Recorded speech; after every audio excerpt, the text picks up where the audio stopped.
The events take their origin in the lottery center. As soon as the guy entered the building through the door, the employees immediately recognized him and congratulated Mr. Fan again on his big lottery win. The guy won 10 million and the employee handed him the check, but the look on the guy's face scared him.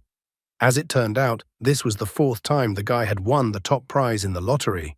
The lottery center employee asked the guy not to wear such a scary mask anymore when he comes to collect his prize, because the guy scares people. Fan apologized to the employee and then said that it's all because of the process of accumulating luck. He notices that if he is unlucky, other people will become unlucky too. Thanks to the mask, the guy could feel safe. After picking up his check, the guy left the lottery center. After walking a little bit away from the lottery center, the guy took off his mask, which was scaring the others. The guy's name is Fan Xiao, and thanks to his ability, he can accumulate his luck.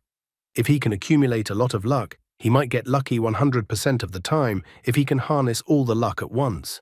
Because of his ability, he was able to win the lottery 4 times and gain financial freedom. In order to win the last lottery, he had to accumulate luck for a month. The price of winning was constant encounters with pickpockets, thieves, human traffickers, and car accidents throughout the month. Accumulating luck for an entire month resulted in a huge amount of bad luck. He wondered what would happen if he accumulated luck for 2 months. 2 months later, the guy was jogging in the park, exercising his body. Just at that moment, someone incredibly hungry was already watching him from the bushes. The man could no longer contain his hunger and tried to pounce on Fan Xiao to eat him. The guy immediately realized that it was one of the evolved in front of him. Lately, he had guessed that a setback was about to befall him, but he didn't realize that it would be this big. However, the guy was prepared for the failure to catch him off guard, so he pulled out a pepper spray and sprayed the attacking man in the face with it. Even the hungry man could not resist the pepper spray. His eyes immediately glazed over and he fell to the ground screaming in pain. Fan Xiao then took out the rope he had and tied the man up. He then immediately called the emergency line, reporting the attack. In the evening at the police station, the officer was making a report on Fan Xiao. The officer had seen the guy so often recently that he asked the guy how many times he had already been to the police station. As a law-abiding citizen, Fan Xiao confessed that so far he had managed to neutralize 47 criminals and write 112 reports. The officer was already even amused at the fact that the guy was having a lot of bad luck. He was sorry that with his talent for catching criminals, the guy never became a policeman. Then the officer still asked what kind of criminal the guy had caught this time. Fan Xiao immediately recalled the articles he had come across on the internet. The articles talked about how a girl went crazy and attacked an 80-year-old man. There was also an article about mass attacks on people and other articles. Fan Xiao admitted to the officer that the man who attacked him was very similar to the evolved that were talked about on the internet. The officer just exhaled tiredly and asked the guy not to talk nonsense, because evolved didn't exist, and everything written on the internet was just rumors. Fan Xiao decided not to continue the topic and agreed with the officer's opinion. However, in his mind, Fan Xiao understood the officer's opinion, and he wouldn't have believed in evolved either if he wasn't one of them. Returning home from the police station, the guy noticed that after accumulating luck for 2 months, he was attacked by evolved. If it wasn't for his vast experience, he could have easily gotten hit by a car. More than a month ago, several people had mutations in their bodies. Their food intake increased greatly, and their physical fitness increased dramatically. At the same time, they developed a strong desire to hunt all kinds of animals. People with such mutations became known as evolved.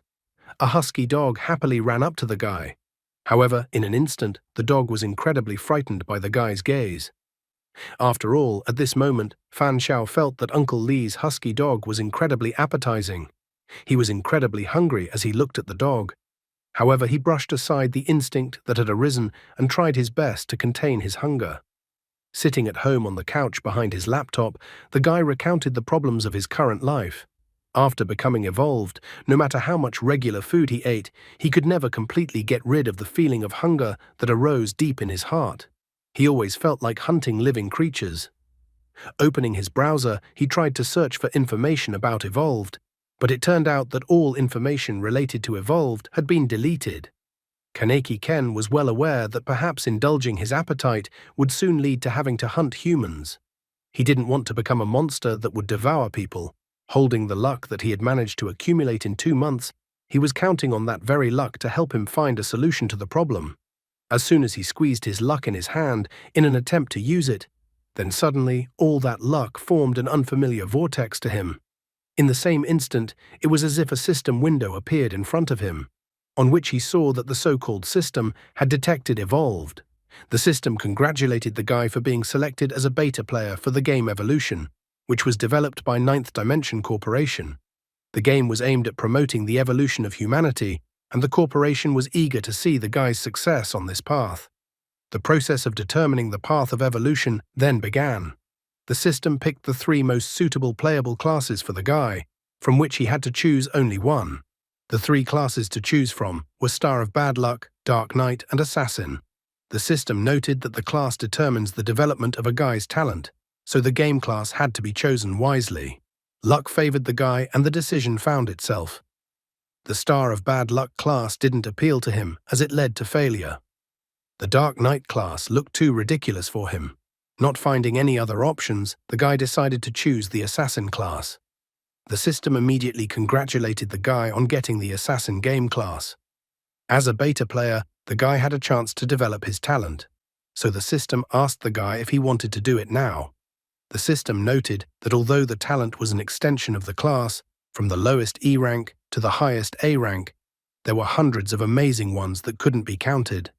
The system asked the player not to worry about getting the same talent as another player. In addition, the system asked the player to remember that luck was also part of a guy's strength. Fan Xiao rejoiced that luck was also part of his strength because he had just been saving up his luck for 2 months. The guy folded his hands in prayer while waiting for the talent given to him, hoping that he would get the best talent. Finally, the system informed him that he had received an A-rank talent. Angel of Slaughter, incomplete. The system decided to tell Fan Xiao that humans had both 7 virtues and 7 deadly sins. Since spiritual life is born out of negative emotions, Angel of Slaughter uses the 7 original sins as weapons to bury his enemies in a vortex of destruction. Right now, the Angel of Slaughter had 3 original sins awakened: lust, pride, and sloth. Lust. Angel of Slaughter takes shape based on a guy's lust. Angel of Slaughter's resilience is tied to the mental power of the guy.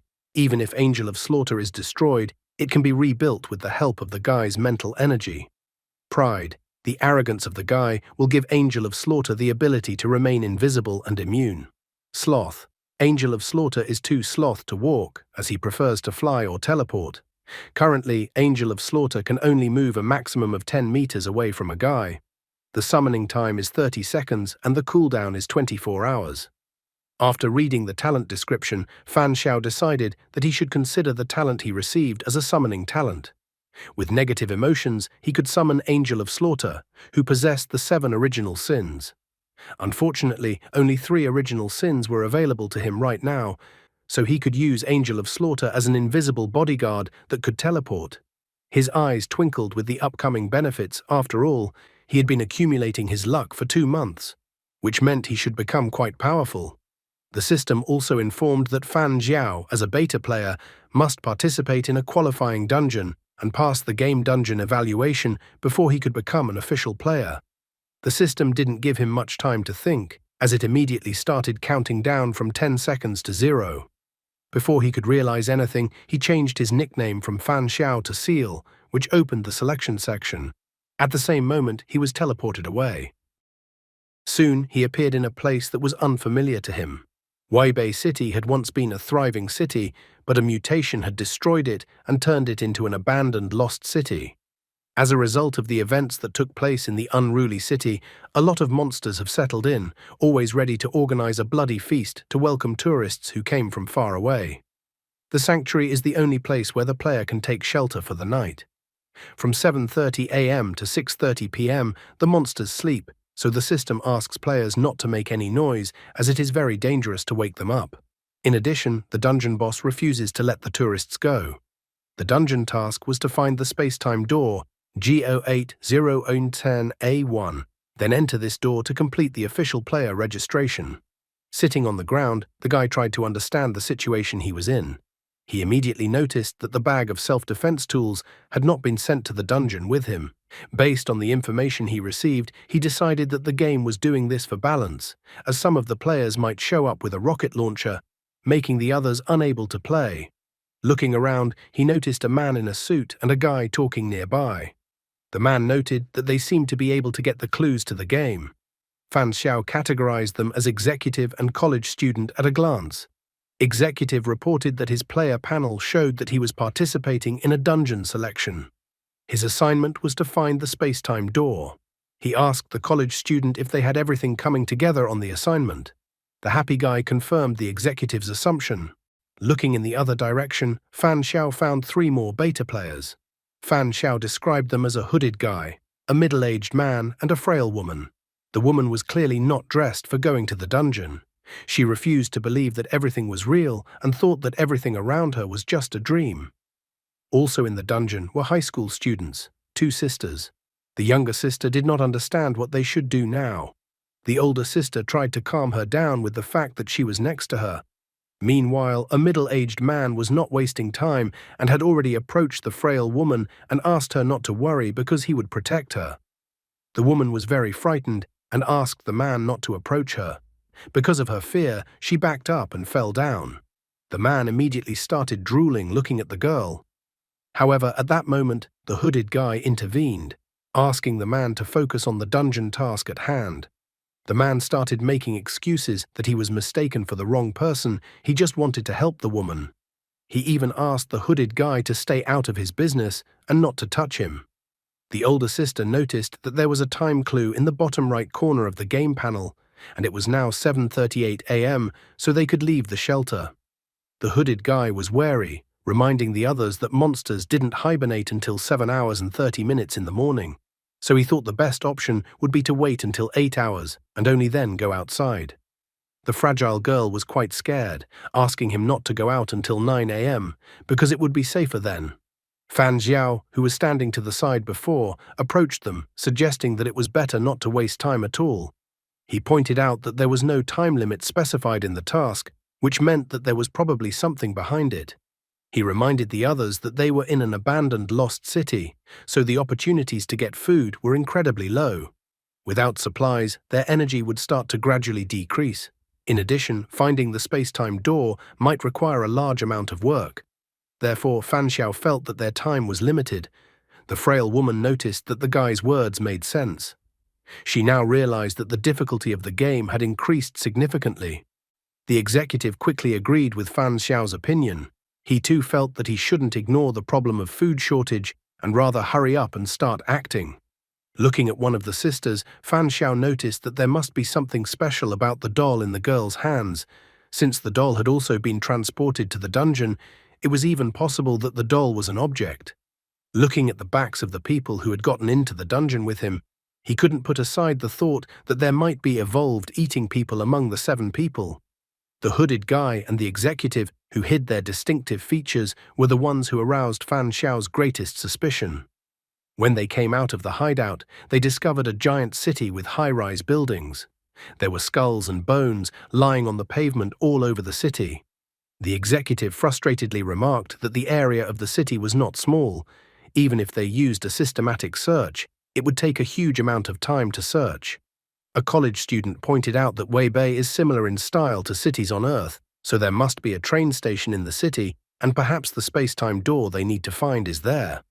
So the college student suggested that they go to the train station first and try their luck there. The executive was surprised that the college student believed in his theory so strongly, even though they didn't even know where the train station was in this city. Only now did the college student realize that there were flaws in his plan. Executive immediately paid attention to Fan Xiao after he voiced his opinion in the shelter. He immediately noticed that Fan Xiao's thinking was advanced and that his opinion could not be ignored. He approached Fan Xiao and inquired about the guy's name. After learning that the guy's name was Fan Jiangqiang, he asked him where they should go next. Fan Xiao had already thought it over, deciding that they needed a map first. Maps were usually located in the subway. The map at the entrance of the subway often had a part of the neighborhood on it. The hooded guy noticed that the map of each subway entrance and exit covered a very small area, and it would be too difficult to map the entire city piece by piece. However, Fan Xiao had an answer to this complaint as well, because they don't necessarily need to map the city piece by piece, because they just need to know how to get to certain places. The executive agreed to this plan since they had no other options. The college student was enthusiastic and immediately decided to go there. A middle-aged man approached the high school girls and asked them to follow him as he would protect them, but the older sister had nothing but contempt for the man and told him to move away from them. Half an hour later, they managed to find the entrance to the subway. Looking inside without going down into the subway, they noticed that it was incredibly dark. Besides, they didn't encounter any monsters outside, so perhaps they were hiding downstairs. Fan Xiao took out matches and lit one. Executive didn't understand where the guy found everything he needed. Fan Xiao only noticed that he had picked up everything while they were walking. Suddenly, a torch appeared in the guy's hand, which he lit. However, in the same second, the executive told the guy not to go downstairs yet. The executive heard from the breath emitted from the subway that there were 4 monsters downstairs. The college student was all ablaze with enthusiasm, noting that executive must have the talent of sharp hearing. Executive didn't realize what talent the college student was telling him about. The college student was surprised that the executive didn't know about the talents because he thought that every beta player was given talents to develop. Executive was surprised that everyone else had talents. Fan Xiao, who wasn't paying attention to the talent talk, asked what kind of animals Executive was hunting. Executive didn't deny and admitted that, like everyone else knew, Evolved had a strong desire for hunting. He had put up with it for 2 weeks and was literally at his limit, so he bought a dog. Taking off his hat, the executive admitted that after the so-called hunt, he gained the hearing and sense of smell of a dog. He even grew dog ears on his head. The college student was thrilled to see Executive's dog ears. He was also happy that he was lucky because he couldn't tolerate more than 4 days, but on the 4th day he became a beta player and his hunger was greatly reduced. The college student was too positive. He even decided that the hunger problem would disappear as soon as he became a player. Fan Xiao approached the executive to inquire about what it was like for him to eat a dog. The executive couldn't understand why Fan Xiao was asking him that. Fan Xiao decided to press the man, walked closer to him, and asked him if he had accidentally tasted human meat while trying to satisfy his appetite. The executive recoiled, frightened from him. He couldn't find words after what he had heard. He didn't understand how the guy could even come up with such a wild thought. Fan Xiao decided that the man was not lying to him, unless he was a great actor who could easily mislead him. The guy decided to put it down to a joke, but he also pointed out that humans were also animals, so perhaps there were cannibals among the evolved. The college student admitted that the guy scared him, because he thought there was actually a cannibal among them. The hooded guy asked the others to stop fooling around because they had to move on and go down to the subway. The frail woman was afraid to go to the subway because there were monsters there. Fan Xiao remarks that they should continue as there was not much point in them looking for another place. After exploring the surface for so long, they didn't notice any monsters, but 4 monsters appeared in the subway at once. If monsters made a habit of avoiding the sun and hibernating in the shadows, then the number of monsters in the subway should have been significant. Executive was in agreement with Fan Xiao, thinking that they would have to go down to the subway after all. However, the woman was too scared, so her legs wouldn't obey her and she fell down. She was afraid to go down to the subway. The middle-aged man also didn't understand why they should go where the monsters were. The hooded guy asked them to keep their voices down. He suggested they try to enter the other entrance leading to the subway. The college student thought it was a brilliant idea because maybe the other entrance didn't have monsters. However, Fan Xiao decided not to listen to them, starting his descent into the subway. He assumed that if he encountered danger in the subway, he would try out his A-rank talent in battle. After he started to descend into the subway, sisters and executive caught up with him. They decided to go along with him. Elder sister wanted to personally confirm the existence of the map. Fan Xiao was fine with this decision, even praising the girl. He informed the others that he had a good memory, so once they found the map, he would memorize the map and give it to them. The younger sister was startled when she saw the monster in front of them. Because of her screaming, the others also looked at the monster. However, as indicated, the monster was sleeping, so they tried not to make much noise so as not to wake up the monster. After finding the monster, they tried to go around it by huddling against the edge of the wall. Just at this moment, Fan Xiao noticed something. He informed the others that there was no need for them to go deeper into the subway since he had already found the map. Standing beside the map, Fan Xiao began to look at it. He was surprised that the map showed the entirety of Weibei City. Soon they left the subway, going up to the surface. The girl asked if the guy had really memorized the map after looking at it for about a minute. The guy admitted that he actually had an unconscious memory. After returning from the subway, he began to redraw the map of the city he had seen on the subway. The girl was shocked because she herself didn't remember much. But what the guy drew was exactly the same as what she had memorized. Just at that moment, the others returned to the subway station. The college student was once that everyone else was fine. However, the older sister wasn't willing to leave things like that. She stated that everyone needed to work together, helping each other, for the sake of completing the dungeon's task. The others had retreated as soon as they encountered danger, so she felt that the others had no place on the team. The middle-aged man was outraged. He stated that he didn't go down to the subway because he felt it was dangerous, so he thought that was a sufficient excuse. The girl, on the other hand, did not have enough excuses for the man, so she thought that since the man did not go down to the subway, he did not need a map of the city. The middle-aged man thought that he had gained the support of the others, so he thought that the others also disagreed like her. However, the hooded guy stepped forward and apologized that he had done wrong earlier, and even promised to fully cooperate in solving their common problem. The frail woman also apologized for being so scared that she couldn't go with the others. The college student also apologized for his cowardice as he had not encountered something like this before, but he promised to fully cooperate in the future. The older sister inquired if the middle-aged man had anything to say. In the end, he accepted defeat and apologized, although deep down he harbored a grudge and was going to straighten out the girl in the future. Fan Xiao finished drawing the map and told the others to stop making a fuss, because it wasn't even clear yet if they would be able to get out of the city alive. He had 2 maps, so he suggested splitting into groups. The college student was scared when he heard that they had to split up, because in horror movies, when people split up, they were bound to die. Fan Xiao didn't pay attention to his words. He said that there were 3 subway stations in Weibei, so it was pointless for everyone to go to each one together, and it would be more efficient to split into 3 groups. The college student didn't understand how they should split up. The sisters decided to go look around the East Station. The middle-aged man also noticed that he was interested in the East Station. The girl, on the other hand, told him to go elsewhere. The man was thrilled because he was going where he wanted to go, and the girl wasn't deciding anything.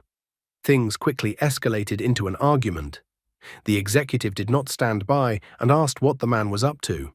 The man stated that he just wanted to go to the station he wanted to go to. However, his plans were not destined to come true, as Fan Xiao stated that in that case, he would also go to the east with them. The man was even a bit startled as he tried to understand what the guy wanted to do with such a move. Fan Xiao stated that their group didn't need the map since he had memorized everything, so the other 2 teams would each take a map. Since the guy went with the girls and the man, executive figured there shouldn't be a problem on that team. The executive noted that since he and the hooded guy were the most senior, they should each lead the remaining squads. The hooded guy was going to head north. A frail woman decided to join the hooded guy. With executive also decided to go a college student, he wanted to show himself from the best side in the search work. The man does not worry at all about the fact that all his rotten gut is visible to everyone else, and it is literally written on his forehead what he is up to. Which teams will be able to come back as a full team? Which team will have someone eaten? The 2 sisters, Fan Xiao and the middle-aged man, headed out to inspect the eastern station. Looking at the girls' backs, the middle-aged man was extremely dissatisfied with the situation. He had even already started to imagine his perverted fantasies of the girls apologizing to him soon. He was ecstatic, fantasizing about it, because he was going to do such a thing in reality. He wanted the girls, who had previously behaved so brazenly in front of him, to become submissive to him afterward. Fan Xiao suddenly approached him and snapped him out of his fantasy. He put his hand on the man's shoulder and asked what the man was thinking about. Fan Xiao immediately noticed that both sisters must be very attractive and seductive. The man was even afraid that it was as if Fan Xiao had read his mind. so he pretended not to understand what Fan Xiao was saying. The guy is not that stupid, so he immediately told the man not to pretend. Fan Xiao noticed that the girls were so young, and the man probably wants to eat them. Seeing Fan Xiao's behavior, the man got excited that the guy was also eating people. In the end, Fan Xiao happily admitted that he had to pretend when surrounded by people, but now no one would be able to ambush him. He even said that with his uncontrollable appetite, he could not take it anymore. Naturally, everything he said was a lie. The man was glad to meet someone as evolved as himself. He admitted that if he hadn't held back, he would have pounced on the girls long ago. The mere thought of it made him angry. He didn't understand why his appetite hadn't waned after becoming a beta player, unlike those who weren't like him and Guy. The man was angry that others had talents, and those like him had nothing of the sort. Even the hard-earned talents of animals were gone after he decided to eat the man. The only improvement after he decided to eat a human was an increase in size. He was even sad to think what would happen if that wasn't there as well. Fan Xiao was only keeping the conversation going. Because the man was so chatty, Fan Xiao was able to find out that evolved cannibals surpassed ordinary evolved in physical terms. Fan Xiao decided to ask the man how many animal powers he had acquired. He confessed that he had gained 5 abilities but lost all of them. The man was very surprised to hear about 5 abilities. He thought that the maximum he could get was 3. In the past, he had eaten a cat and a dog, and then he ate a pig. Because of that, the mutation happened too fast, so he almost lost his mind. So he started attacking people. That's why the man was so much surprised and couldn't even believe that the guy had eaten 5 kinds of animals. Suddenly, the older sister abruptly turned around to them and wondered what they were talking about. She was shocked that they ate humans, and the younger sister was scared because of what she heard. Fan Xiao didn't fight back, instead suggesting that the man take 1 girl each. He reported that he liked the older one, so he asked the man to keep her for him. The man immediately agreed, but asked that the guy take his time eating her. At the same moment, the man swelled up like the Hulk, turning into a mountain of muscle. Drool flowed from his mouth as he stated that he wanted to have fun with the girls first. The giant-sized man said that if the girls cooperated, they would be less likely to get hurt. The girl asked the others to think carefully, for if they pounced on them, they would not be able to explain themselves to the others when they return to the shelter. For then they will be surrounded and will not be able to get good results. The man hesitated, not knowing what to do after the girl's words. However, Fan Xiao asked the man not to think about it, because after they dealt with the girls, they would just blame it on the monsters. He even came up with a plan that they would tell the others that they had accidentally woken up a monster during their search and it had dragged them away. Fan Xiao reminded the others that they were all complete strangers to each other.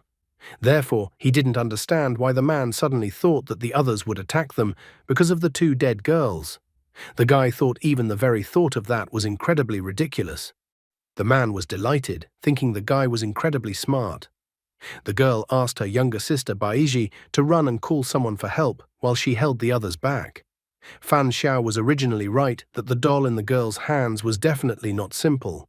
The girl immediately used the doll to attack the man. The man was even surprised and thought the girl was cheeky because she somehow thought that she could hold them off. He tried to attack the doll, but it turned out that the girl could control the doll and the doll dodged the man's blow. The doll then delivered a kick to the man's left eye, splitting his eyebrow. Baiji was too scared and did not quite know what to do. However, her sister told her to run again and bring someone to help her. After hitting the doll like that, the man became furious and tore the doll apart in a rage. He began to insult the girl, stating that she would still regret coming into the world. The girl did not at all expect her doll to be dealt with so easily, but at the same moment the man grabbed her by the throat with his hand. He lifted the girl above his head, telling the girl to watch him deal with them. However, at that moment, someone stabbed him in the back with a thin iron bar. The man only had time to turn around to see that he had been pierced by Fan Xiao's iron rod. At the same moment, the man fell to the pavement and died, and the girl also fell to the pavement. She tried to cough up after the man's grip. Her younger sister immediately ran over to her, worried for her. At the same moment, the game reported that player Seal had destroyed player King of the World. According to the game rules, a Seal player could inherit King of the World items. The game then began retrieving and inheriting items. Moments later, the game reported that the King of the World player had no items, so the inheritance failed. Fan Xiao disappointedly complained that the man didn't have any items. The girl was surprised that Fang Xiao appeared not to be an ally of the man, and that he seemed to be just pulling information out of the man. He even praised the girl that her thinking had changed rather quickly. She wondered when Fan Xiao had gotten suspicious about who the man really was. Baiji didn't understand why her sister started a conversation with such a topic. She thought that acting any other way would scare the cannibal away, and then there would be no way to sneak up on him unnoticed as the guy had done. Fan Xiao praised Baiji, reminding them that he did not know the number of players who were cannibals, so he had to act blindly. The guy admitted that he immediately realized that the cannibals wouldn't miss such a chance to start a fire. He even explained that before he exposed the man, the girls were also under suspicion. Baiji couldn't believe what she had just heard, and she felt sick just at the thought that someone could be a cannibal. After this conversation, the girl decided to formally introduce herself. Her name was Lu Xining, and her younger sister's name was Lu Baiji. The guy, however, introduced himself again as Fan Jiangqiang, which means standard of strength, so the girl, realizing that he didn't give his real name, decided that the guy might as well not give a name. Xining wondered if the guy had originally suggested splitting into teams because he wanted to create new opportunities for players who were cannibals to make a mistake. Fan Xiao only pointed out that if they hadn't split into teams, then the cannibals wouldn't have shown their fangs then. He felt that it would do no one any good to have a time bomb hidden in a team, because such an option was a common-sense defense against the bandits. Baiji was surprised to realize that the guy was implying that besides the man among the players, there might be other players who are cannibals. The first thing Fan Xiao wanted to do was to head in the direction of the hooded guy and the fragile woman. The girls were surprised that the guy called the other players by the signs, hooded guy and fragile woman. He admitted that he suspected that either or both of them might be cannibals. Xining immediately wondered which of them he suspected more. He only had a hunch, but he had yet to confirm everything.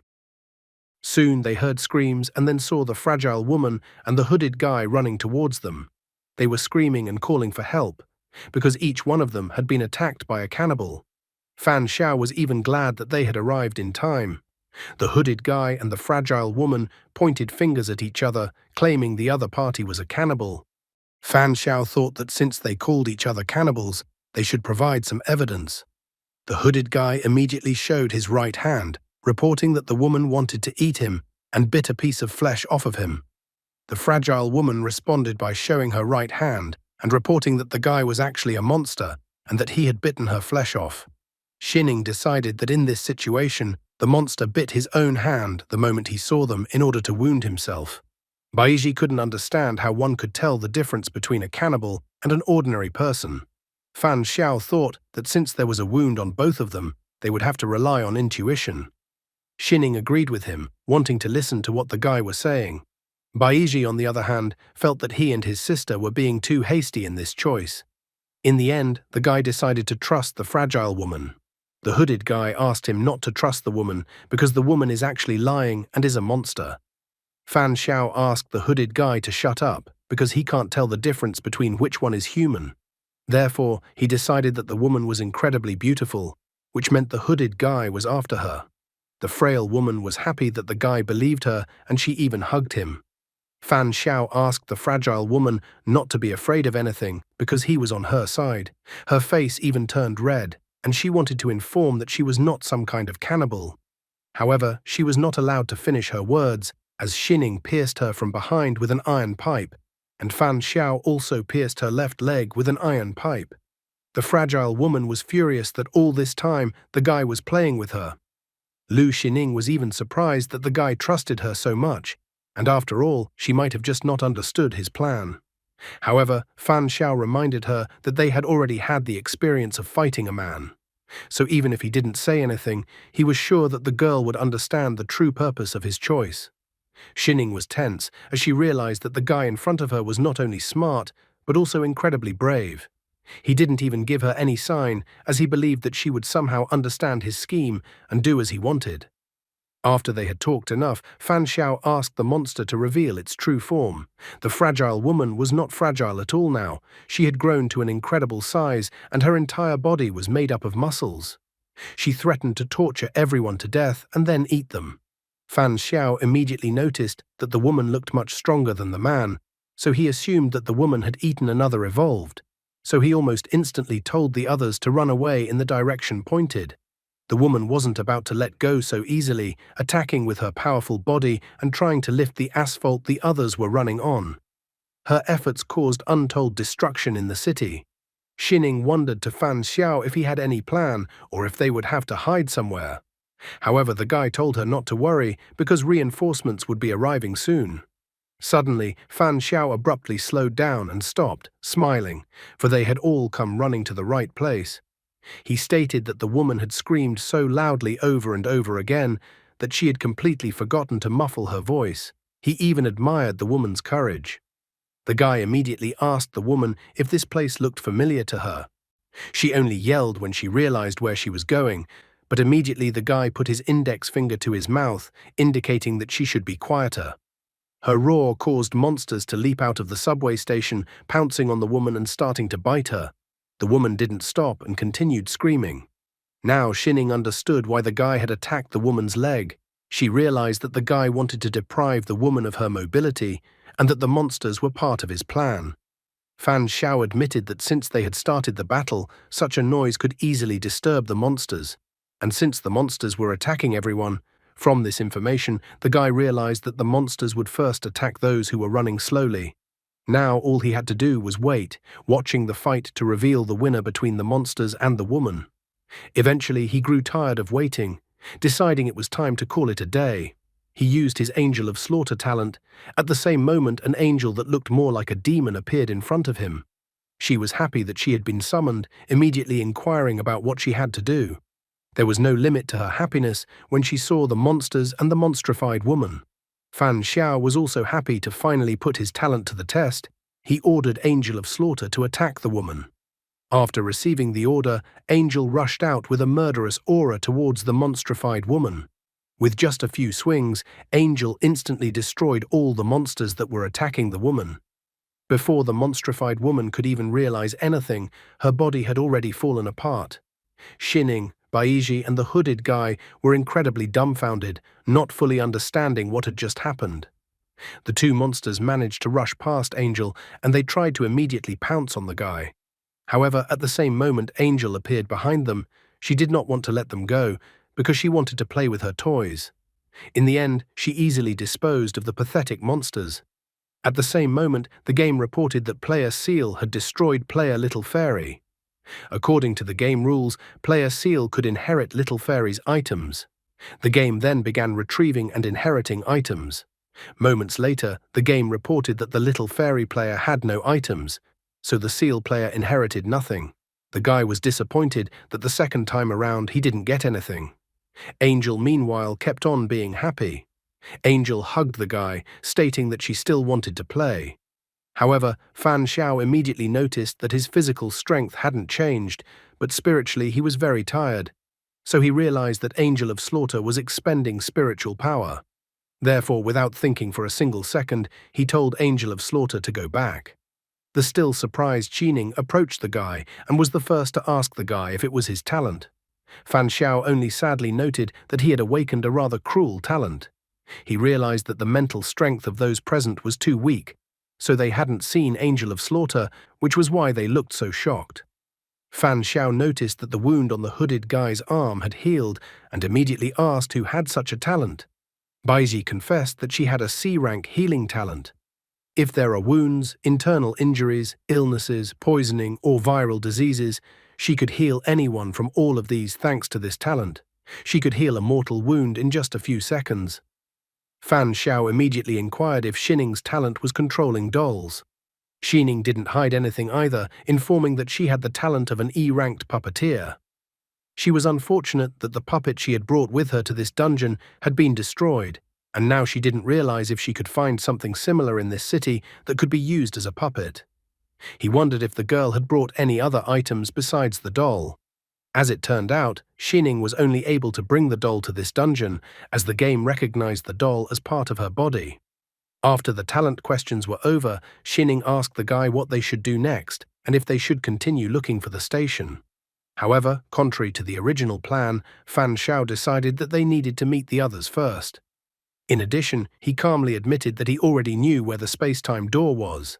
The guy in the hood never told me anything about himself, including his talents, if he has any. What if he is actually a cannibal that has never been revealed yet? Fan Xiao feels at home in this dungeon. In addition, while the girls got E-rank and C-rank talents, he got A-rank talent. Fan Xiao's fun adventure is just a matter of watching because wherever he goes, he has good luck. Soon, everyone was back at the original hideout. The student was surprised that the others were so bad at tactics that they had turned a game of exploration into a werewolf chase. He was surprised at the endurance of the others. The executive noted that the point was that there were cannibal players, which meant that this was not good news. Nevertheless, he was glad that this time it was all over thanks to the others, or else the team would have continued to have cannibal monsters lurking around, and ordinary players like them would have been killed. The college student couldn't wait to find out how the others' exploration of the city had progressed. He also wondered how they could find a way out without going to the station. Fan Xiao admitted that he had already gotten the answer on how they could get back. The executive didn't understand what the guy meant by the word return. He pointed at the corpses and newspapers lying nearby and asked the guy if it was related to this case. Lu Baiji even complained a bit that it took a lot of effort to drag the monsters' bodies in, but she still didn't understand what good it all did. Fan Xiao answered in the affirmative to the question voiced by the executive. He explained that all the newspapers were collected from the library and roadside newsstands. The newspapers were important as it was the last news output before the destruction of the city. The executive immediately understood everything, that one could infer from the newspapers what was happening in the city back then. Fan Xiao, on the other hand, asked the executive to take his time as they had both good and bad news right now. He inquired which of the news executive wanted everyone to hear. Without thinking long, the executive decided to find out the bad news first. Fan Xiao then asked them how they felt when they touched the monsters that were now in front of them. In response, he heard about a new kind of monster-sized creature in front of them. Although the monster's strength is greater than theirs, they shouldn't be much stronger. And as it turned out, with some probability, they are able to kill monsters. Monsters are extremely sensitive to sounds and like to sleep in places where there is no light. The hooded guy also pointed out that they should be prepared for such moments before going out to explore. Summarizing their entire speech, Fan Xiao stated that their analysis of the monsters was correct, but they had missed the most important point. Xining joined the conversation, thinking that the monster's physique was similar to a human's. Fan Xiu was slightly surprised that the girl instantly understood what he was getting at. He also pointed out that the monster's physique was similar to humans because they used to be human. The college student and executive were greatly surprised to hear that the monsters used to be human. Fan Xiao noticed that although the monster's appearance was different from humans, the monsters seemed too similar to evolved cannibals. And also the most important thing was that the monster's internal organs were exactly the same as humans. Now the hooded guy understood why Fan Xiao was involved in dissecting monsters. The energetic college student was surprised that humans had become monsters and even called it a biochemical crisis. Fan Xiao, however, corrected him, thinking that it would be more appropriate to call the process an evolutionary crisis. The executive was still trying to figure it out and confirm if he had gotten it right. What Fan Xiao wanted to tell him was that in this world, as well as their world, there were evolved cannibals who had subsequently evolved into similar monsters. Fan Xiao confirmed his fears. He assumed that the world they were currently in was parallel to their world. The collected papers confirmed his theory. Everyone picked up a newspaper to read what was in the news. One article said that in the face of the increasingly serious phenomenon of illegal hunting of stray cats and dogs, the Animal Protection Association had issued a statement of strong condemnation. The reporter did not know whether this was a distortion of human nature or a fall of morality. Another article reported that the mukbang industry had recently discovered a new round of insane internal growth with the appearance of ultra-gluttony stream. The third sensational article reported that a guy was able to lift a car with one hand. All the passers-by were shocked at what they saw. The reporter wondered if humans had already stepped into a new round of evolution. Even a college student reading the newspaper instantly realized that in the future, their world would also be because of cannibalistic evolutionists like the one they were in now. He was so stunned that he refused to believe it. Executive was shocked when he read the articles in the newspaper, realizing what a horrible future awaited their world. Baiji started crying, complaining that she hadn't even managed to find a handsome boyfriend yet. Fan Xiao saw everyone's downcast mood and asked them not to be so pessimistic. He reminded them that they had a question to ask after reading the newspaper. The doomsday denouement that the Weibei Customs newspaper was informing them of might not be so bad, but serve as a kind of warning to them. Xining slightly misunderstood the guy's words of warning, but he calmly smiled back at her. Fan Xiao tried to remind and explain to everyone present that the dungeon was being used as a selection dungeon to tell each player about the future of Evolved. The players selected through the selection process, that is them, could be the key to changing such a sad future. The general mood changed to an upbeat one in an instant. The executive realized what the guy was implying, that they would be the saviors of the future in their world. The college student cheerfully noted that Evolved was moving in the right direction. Xining couldn't hide her smile after noticing that Fan Xiao, with just a few words, was able to revive the fighting spirit in the others. She found him smug, but also quite attractive. Executive decided to inquire about the good news then. According to Fan Xiao, the good news was that he had already found, or rather located, the location of the space-time door. The executive and college student couldn't hide their surprise that Fan Xiao even knew the location of the door.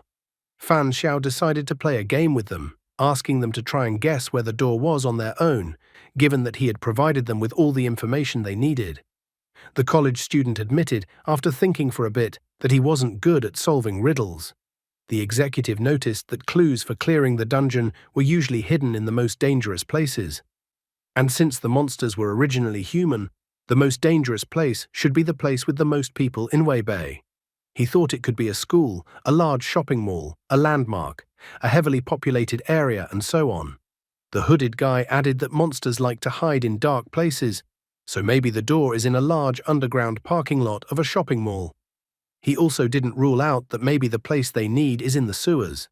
Baiji suggested that the door was in the zoo. Pointing a finger in the girl's direction, Fan Xiao reported that the girl's answer was the closest to the truth. The girl even blushed and hid behind her sister's back. Xining thought that there were only two places, and since it wasn't a zoo, then the place they needed was the oceanarium. After all, the most dangerous place is not where the most monsters are, but where the dungeon boss is. Plus, she reminded them that the game had given them a clue that the dungeon boss refused to let tourists go. Based on the game's clue, it could be understood that the boss would most likely block their exit so they couldn't leave. Therefore, she believed that if there was a place where the door was, it should be there. The college student still didn't understand why a zoo or oceanarium was assumed. The executive at this point seems to have figured it out. He noted that the answer to the college student's question was very simple. They were wrong in their assumptions. In fact, they should not have worried about where the most monsters were located, but should have thought about how humans became monsters. Monsters may have been evolved because they ate too many animals and over-mutated into the animal side, and when there was nothing left to eat, they started going crazy and became what they are now. Xining complimented the men's musings by saying that the most animals in the city are in a zoo or oceanarium. Therefore, based on such a logic chain, an extremely strong dungeon boss should have originated in the zoo or oceanarium.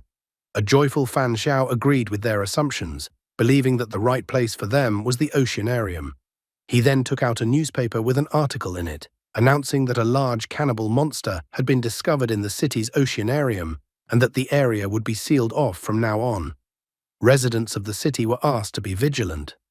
Fan Xiao pointed out that he was holding the latest Weibei city newspaper, which clearly stated that a large-scale evolutionary disaster had occurred in the city's oceanarium, which meant that the boss must have been born at that time. The college student was slightly puzzled that Fan Xiao had already found the right answer a long time ago and had just kept everyone in suspense the whole time. Fan Xiao, on the other hand, reminded the college student that their entire theory was only based on assumptions about the current clues, so they had to go to the oceanarium first to see if the boss was there. And if they couldn't find a door at the oceanarium, they would have to go to the zoo. Executive was already starting to mentally prepare himself, realizing that they were in for a tough battle with the dungeon boss. He only hoped that the dungeon boss wouldn't be too strong. Looking at Fan Xiao, the hooded guy was well aware that the boss would be abnormally strong, but it was unlikely to be stronger than the guy who was standing next to him. Fan Xiao immediately noticed the change in the hooded guy. He immediately noted that the hooded guy was somehow tense and was probably worried about the upcoming battle with the boss. The hooded guy admitted that this was the case, although the hooded guy was actually more worried that Fan Xiao would just start killing people like that. Fan Xiao informed the others that there was no need for them to worry about the boss battle. After all, according to his assumptions, they should not engage in a direct battle with the dungeon boss. A monster that had been hungry for a long time, if faced with food that could be eaten right now and food that required some effort to catch, would obviously choose the first option. Only now did Xining realize why the guy had asked them to bring the monsters' bodies to the hideout. Fan Xiao confirmed her speculation, wanting to give the boss the corpses of other monsters and not engage in a direct fight with the boss. Encouraged by the information the executive received, he wanted to immediately go to the oceanarium and get out of the dungeon as soon as possible. However, contrary to his claims, Fan Xiao crouched down on the floor. He thought that they should regain their strength first and then go to the oceanarium tomorrow. Executive didn't understand why do that. After all, it was only 1 p.m. now, and why wait until tomorrow? However, Fan Xiao was firm in his decision. He said that he was tired and wanted to rest. However, he didn't forbid the others to go, and he wasn't going to stop anyone, but he decided to go to the oceanarium tomorrow. He made this choice because he didn't want to risk messing with the dungeon boss until Angel of Slaughter's cooldown expired. Besides, he had some guesses about the boss. The girls also crouched down on the floor. Xining decided to agree with Guy and go to the oceanarium tomorrow. Baiji, in turn, wished to heed her sister's words. The college student and the hooded guy also decided to go to the oceanarium tomorrow. The hooded guy was well aware that he should grab tightly onto the thighs of the trio of Fan Xiao, Lu Xining, and Lu Baiji. The executive realized that he had no choice, so he also agreed to go to the oceanarium with everyone tomorrow. Meanwhile, at night, there was some frightening rumbling in the city. It was soon dawn in the city. The executive decided that they had already rested enough and that it was time for them to already move out to their destination. However, Fan Xiao wanted to wait a little longer. The executive didn't understand why they needed to wait any longer since it was already dawn. He asked if the guy was planning to stay in the shelter for another day. Besides, he was worried that the longer they waited, the faster their food would run out. Fan Xiao once again insisted that if the executive was in such a hurry, he could go ahead. The guy was well aware that Angel of Slaughter's talent hadn't completely rolled back yet, so he didn't want to put himself at risk unnecessarily. The executive was already getting angry and asked the others what they thought about it. The hooded guy continued to stick to his chosen strategy of staying close to Fan Xiao, so he announced that he agreed with Fan Jiangqiang's opinion. The college student recalled that they had already determined the location of the space-time door, so all they had to do was scout the surroundings. Therefore, he felt that there was no need for them to hurry. The executive was incredibly annoyed by the fact that the others chose to obediently follow the guy. Suddenly, Fan Xiao stood up from the floor to his full height. Xining instantly noticed this change and assumed that the guy's incredible talent had a full day's cooldown. Though a doubt crept into her head that the guy thought that there might be more cannibals among them. She couldn't understand the guy's exact intentions, so she thought he was devious. Fan Xiao stretched his arms and asked the executive not to get angry. He explained that he wasn't stalling on purpose. First, they needed to collect the corpses of the monsters and then move out to scout the area. After a while, the entire evolved group arrived at the oceanarium building, which looked like it was about to be demolished. Baiji couldn't understand what had happened to the local oceanarium since it was in such a state. A plush toy bear was carrying monsters at this time. Xining noted that she was lucky to find another doll, otherwise carrying monster corpses would have taken up a lot of time. However, Executive was still dissatisfied with the guy's mourning behavior. It seemed to him that things would have been a lot easier if someone hadn't insisted on rescheduling and they hadn't gotten off at 3 p.m. Besides, if they didn't make it to dark, they were done for. The college student noticed that there were a lot of dark areas inside the oceanarium building, and they still didn't know if the space-time door was actually there and how dangerous the oceanarium was. Evolved reminded the guy that there was clearly danger because there must be a dungeon boss in the oceanarium. Fan Xiao didn't want to stall any longer and said that they needed to do some reconnaissance first.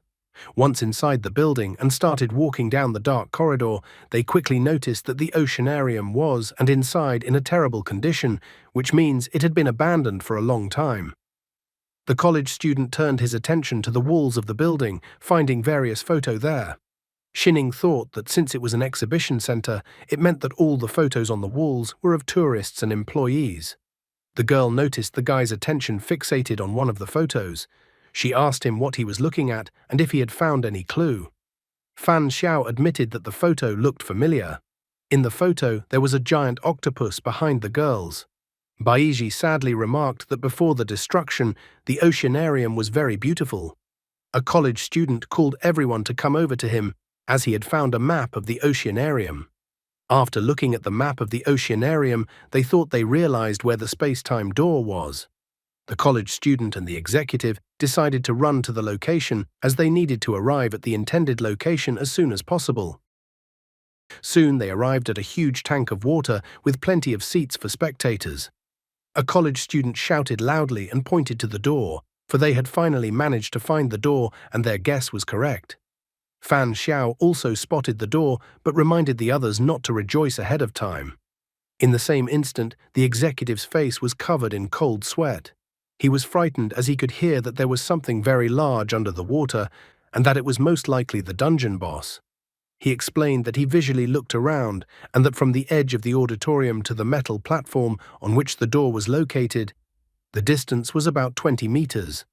They would not be able to jump the 20-meter distance no matter how hard they tried, which meant they only had the option of swimming the distance. The man realized they had a chance, if only the boss would take the bait, and they would swim as hard as they could in the meantime. However, the plan instantly failed, as Baiji could not swim. Executive was shocked that the girl couldn't swim. Shining declared that she would swim together with her sister. Hearing this, Fan Xiao wondered if the girl would be able to control the doll while floating so that the doll would carry her sister through the air. Thinking over the guy's proposal, the girl thought that theoretically she could do it. But there is a nuance, because the puppeteer is guided by the rules of physics. To lift a person into the air, she will have to withstand the weight of 2 people. So the effect of simply transporting the girl through the air would not be as practical as if she simply floated along with her sister. The water provided some buoyancy and mental control of the doll while having to move herself at the same time, so the girl felt that the option suggested by the guy would be too slow. The executive was getting more and more angry. He thought that they had already dealt with the monsters and the girl would only slow them down, so he thought that the girl should deal with her own problem. Shining was adamantly against his decision. She was unwilling to leave her sister behind. Executive became even more angry. He pointed out that the girl was smart and should realize that it was dangerous to take someone who couldn't swim into the water with her. Besides, the man insisted that they had come to a consensus that once they used the monsters' corpses as bait, they would be able to get to the exit of the dungeon. However, at that moment, Fan Xiao came up to him and put his hand on his shoulder, saying that they should take the girls with them. Fan Xiao explained that he wasn't going to be a saint, but if they didn't take the girls with them, then given Shining's explosive nature, Executive would have to make sure that he could sneak in quietly and not disturb the monster while the girl was trying to kill him. Executive was becoming more and more aggressive and less able to contain his fear and the rest of his emotions. Already even Baiji was asking her sister to go ahead while she figured out how to find a way out of her predicament. Shining was unwilling to relent, stating that the guy was right and that no one would leave this place unless they took her little sister with them. A college student tried to intervene, trying to calm the others down. Shining looked sharply at Fan Xiao, wondering what he was up to. The guy walked over to Baiji and took her in his arms, causing Baiji's face to turn completely red. Fan Xiao stated pathosely that abandoning the weak was not always the best option. He was good at swimming, so he could take the girl with him, and Shining would push them with the doll so they could get past the boss. After that, the guy commanded everyone to get ready to jump into the water. Baiji, in her thoughts and with tears in her eyes, thanked the guy. After that, they pushed the monster corpses into the water and waited for the right moment. Almost immediately, giant tentacles emerged from the water and wrapped around the corpses of the monsters. The people were startled when the main boss of the dungeon appeared. Fan Xiao ordered the others to jump into the water now and was the first one to jump into the water with Baiji in his arms. The others heard the guy's order and jumped into the water as well. In the water, the guy ordered the girl to hold her breath with a look, so the girl covered her mouth with both hands. While in the water, Fan Xiao quickly counted everyone and noticed that one person was missing. The executive didn't jump into the water, but rather bided his time. He vilely noted that the guy was right and he understood the guy's choice. However, he was no exception and threw a huge rock into the water. In the same instant, the boss, disturbed by the dropping of the giant rock, swam to the surface. Continuing to hold his breath underwater, Baiji still couldn't understand what had happened. Executive asked him not to blame him for anything. After all, the guy himself had given him inspiration when he stated that as long as someone wanted to cause trouble, everyone wouldn't be able to leave. The hooded guy immediately realized everything, that the executive had decided to sacrifice them all in exchange for his salvation. The college student was shocked that the executive decided to do such a thing. The frightened Baiji didn't know what they should do next. However, they didn't have time to be angry with the executive for long, as giant tentacles reached out of the water and started grabbing them one by one. When one of the tentacles rushed towards Fan Xiao, the guy suddenly drew his sword and chopped off the tentacle. He realized that since they couldn't escape, they would have to finish off the boss. After the guy cut off one tentacle, the monster wailed in pain. Executive realized that now was the best moment to break through in one breath and dived into the water. Noticing that the executive had jumped into the water, the girl wasn't going to let him go so easily after trapping them, so she ordered the bear to attack the man. However, Fan Xiao told her not to be distracted by the executive, but rather to strip the monster of its eye and be quick about it. Shining rushed curses towards the executive as she was unwilling to let him go after such a betrayal. Nevertheless, Shining decided to do the guy's bidding and point the doll towards the boss. The hooded guy also noticed that the college student seemed to have already fainted. Fan Xiao asked the others to give him 1 minute. Baiji once again started complaining that she was useless and that it was all because of her. Complete chaos had begun.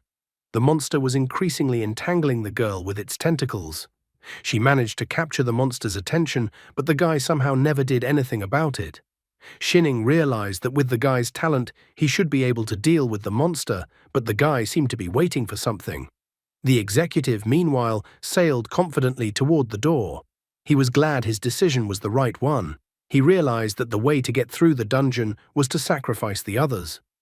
Suddenly, a melody reached his ears, and then the man found that he could not move. He noticed that his arms and legs no longer obeyed him. He tried to figure out who was singing the song. At the last moment, it came to him that he was facing the true boss of the dungeon. Executive looked at the beautiful girl in front of him, even blushed. However, in the next moment, the girl opened her giant maw and bit the man's head off. At the same time, another monster tore the girl's doll apart. Shining was already angry because the guy didn't do anything about it. She had already openly asked him that if the guy's talent still hadn't run out of cooldown. Fan Xiao asked the girl not to get angry as he needed some more time. Suddenly, he noticed some bubbling in the water in front of him. He immediately commanded Angel of Slaughter to appear and kill the monster underwater. The guy even pointed with his left hand in the direction of which particular monster to kill. Angel of Slaughter was delighted, as the monster's strong aura was to her liking. However, the mermaid refused to give up so easily. She attacked with Angel of Slaughter's sound wave. Unfortunately for the mermaid, Angel of Slaughter easily broke through her attack and had already launched multiple chopping attacks at the mermaid herself. The tentacle monster had time to notice the mermaid's head separated from the mermaid's body and was sinking to the bottom. The tentacle monster was incredibly furious as the mermaid was everything to him. But at that moment, Fan Xiao appeared and chopped the tentacle monster's tentacles with his sword and freed the others. Fan Xiao then wished the monster to go to hell, thrusting his sword into the monster. From its last strength, the monster tried to attack the guy with its tentacles. But at that moment, Angel of Slaughter appeared and easily chopped the monster's tentacles. After a fight, it was imperative to strike a pompous pose, so Fan Xiao and Angel of Slaughter followed this tradition. The fight was over, the remaining humans were saved, and the monsters were destroyed. The remaining people were happy that they were able to survive the boss encounter. The executive was somehow aggressive, even though he seemed to be almost the calmest before. Fear changes people. The system congratulated the guy for killing the boss. The system also informed him that he would receive an exclusive reward after closing the dungeon. Fan Xiao was finally able to exhale with relief since it was all over. Shining wondered how the guy knew that there was another monster under the water. Fan Xiao confessed that it was just an assumption he had made. He recalled about the photo they had previously seen and that back then the guy had mentioned that the picture seemed familiar to him. So in fact, he had already seen the couple in a newspaper they had looked at before.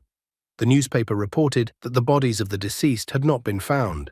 Another page of the newspaper cited an incident involving evolved cannibals. Since this incident was related to the oceanarium, the guy gave the incident special attention.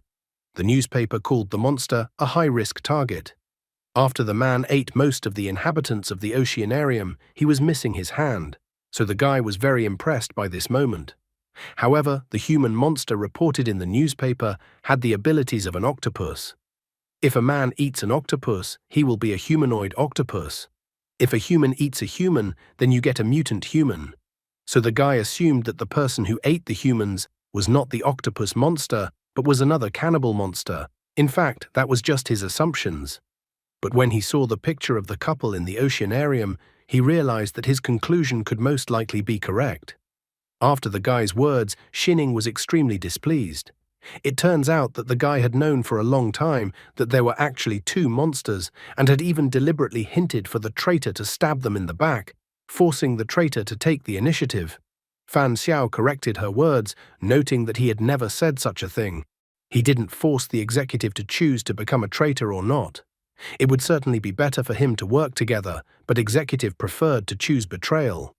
So the guy asked that the blame for the executive's betrayal not be blamed on him. He explained that in such places people reveal their darkest intentions. However, even though he may not call himself fair, he did not want to be seen as selfish. Plus, like he said earlier, if they didn't bring Baiji with them, Shining wouldn't be able to live with the decision. Shining agreed with him that if someone decided to abandon her sister, she would do the same thing. However, Shining believed that despite the other options, she would have known that her sister would have been fine. Fan Xiao did not show the same confidence that Baiji would still be fine in a different outcome. The girl attributed this decision to the fact that her sister had always had good luck. She admitted that this is not the first time her sister has found herself in a desperate situation like the one that happened today. However, Fan Xiao still thought the girl's idea of luck was somewhat ridiculous. He informed her that he had a completely unique idea of luck. The girl decided not to pursue the topic further, wanting to talk about it with the guy later in private. The guy agreed to her suggestion. Now the thoughts crept into his head that his luck was not so remarkable and there were others like him. He should have cleared up the matter as soon as possible. Ever since he had been in this dungeon, he had noticed that his luck was accumulating 10 times faster in the shelter than before. After thinking hard, he came to the conclusion that even if nothing was happening, just staying in this place was already bearing great fruit for his luck. Staying in this place for 2 days, he could accumulate luck in 20 days in the normal world. He wondered if his life was in danger. Would he be able to spend the accumulated luck to pass the dungeon alive? Being in a dungeon was not necessarily a bad experience for him. Nevertheless, he decided that it was time for them to leave this unlucky place already. However, at that moment, he was stopped by Shining, asking him to wait for a while. The guy was at a loss as to what was even going on and why she had called him. Gaining confidence, the girl bowed to the guy, thanking him for helping them pass the test. The others also ran up to him and thanked him for saving them. Baiji confessed that if it wasn't for the guy's help, she would have died. The guy asked the others not to give such solemnity to the whole thing. He also confessed that his name wasn't actually Fan Jiangqiang, but Fan Xiao. Xining was annoyed that the guy had been using a fake name all this time. As they headed for the door, Baiji admitted that Fan Xiao's name seemed familiar to her. Fan Xiao explained that maybe the girl had seen his name in the news. Recently, he had several cases of fighting criminals that had been reported by the mass media. The girl was surprised that the guy was a real hero. Fan Xiao thought that it was a matter of habit, and he didn't want to be some kind of hero at all. Looking at his back, Xining thought about the fact that he was able to find the exact clue in the dungeon and was also able to predict people's intentions and utilize that. She also noted that combined with his strong talent, the guy was able to keep a precise pace. The girl realized that the person in front was quite scary, and it was good that they didn't become enemies. Baiji asked the guy to leave a contact for contact, noting that it wasn't for her at all, and her sister asked that the guy talk to her privately afterward. The guy didn't mind at all leaving a contact for contact, but Xining was surprised at her sister's skill and deception. She grabbed her sister's hand and aimed for the door, noting that if Baiji needed the guy so badly, then Baiji was the one who should have said so rather than bringing her into their conversation. Baiji promised to call the guy. The college student admitted to being jealous of the guy. The hooded guy, on the contrary, thought that one should not only be envious, but also wary. Fan Xiao said goodbye to the guys and walked through the door. The system congratulated the guy for passing the qualifying dungeon. Thanks to his passage, the guy was successfully registered as a player as soon as he passed through the space-time door. Next, the system told the guy a bit about the players. Official players were divided into 3 types: white player, human player, grey player, half-human players, black player, cannibal player. Each type of player is distinguished by the color of the number on their right hand. At the player's option, the number on the hand may be visible to all or hidden. Since the guy has no record of assimilating foreign genes, the system awarded him white player status. After a moment, the guy moved back to his couch. Thanks to this, he realized that there was an automatic return once the task was completed. In addition, he wondered if all the missing items had returned. Furthermore, he noticed that it had only been 4 hours, even though they had been there for several days, which meant that the time in the dungeon was very different from the current time. He was happy to find that the feeling of hunger had finally disappeared. He was so happy that he had finally gotten rid of the bad habit of eating animals. At this moment, a system notification appeared in front of him. The system reported that during the first dungeon, the guy had eliminated 2 black players and 1 grey player, as well as using deduction to use the clues of the space-time door, and even killed the final boss, Singing Mermaid. The dungeon was successfully cleared. Dungeon grade, S. Dungeon reward, 3 space-time tickets, 3 E-rank evolution potions, 3 bottles of E-rank antidote, 3 bottles of E-rank cure potion, 5,000 in-game coins. In addition, he received a reward for killing the final boss. Anemia earring, D-rank item. Fan Xiao first decided to take a look at the reward for killing the boss. He wondered what effect the anemia earring had. As soon as he activated the anemia earring, it immediately appeared on his ear. The system continued its explanations regarding the anemia earring. In that historical period that can no longer be researched, there were rumors that a vampire was madly obsessed with a human girl and gave her one of his earrings. After the girl wore the earring, she discovered that the earring had incredible power. According to the item's description, the wearer of the earring can control their own blood and turn it into a cold weapon for battle. The weapon's power is determined by the amount of blood expended. When the blood weapon pierces a creature's blood vessels, it will fuse with them. At this time, the earring will establish contact with the creature's blood for up to 1 hour, during which time the creature's blood can be freely manipulated. At this moment, Fan Xiao felt the blood in his body boiling, as if the blood could answer his call and could coagulate into a weapon, equivalent to another ability. He felt that this reward was truly good. Also, according to the item explanation, the maximum distance for controlling blood through the air is 50 meters. After that, he decided to look at the evolution potion, so he immediately drank it in a volley. It was just a disposable consumable item. With his current physique, he could already face the cannibal monsters without any problems. The guy then decided to take a look at his player panel. His evolution percentage was 20%. The system reported that the player had advanced to E rank, so the system wondered if the guy wanted to take the chance to upgrade his talent. The system also pointed out to the guy that as an E-ranked player, he was now required to participate in a dungeon trial at least once a month. If the guy doesn't participate in any dungeon trials for more than 3 months, the game will penalize him, and he will also be randomly teleported to a difficult dungeon. It was as if all the pathos had evaporated from him. He was now quietly rejoicing that with 3 bottles of potions, his evolution speed had increased by 11%. He didn't expect players to be able to improve their talent after a rank increase, but now he could refine his Angel of Slaughter talent.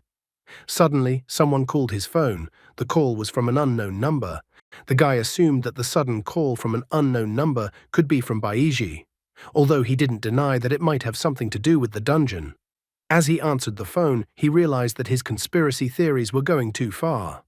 As soon as he inquired about who was calling him, he heard that it was Lu Xining. She thanked the guy once again, thanking him for making it possible for them to return home safely. Fan Xiao recalled that the girl had already thanked him today, so he was a little confused as to why she was calling him about it. However, the girl reminded the guy that he wanted to know about her sister's good luck. After her words, he only remembered it. Wanting to know what the girl's luck was, he had actually forgotten about it.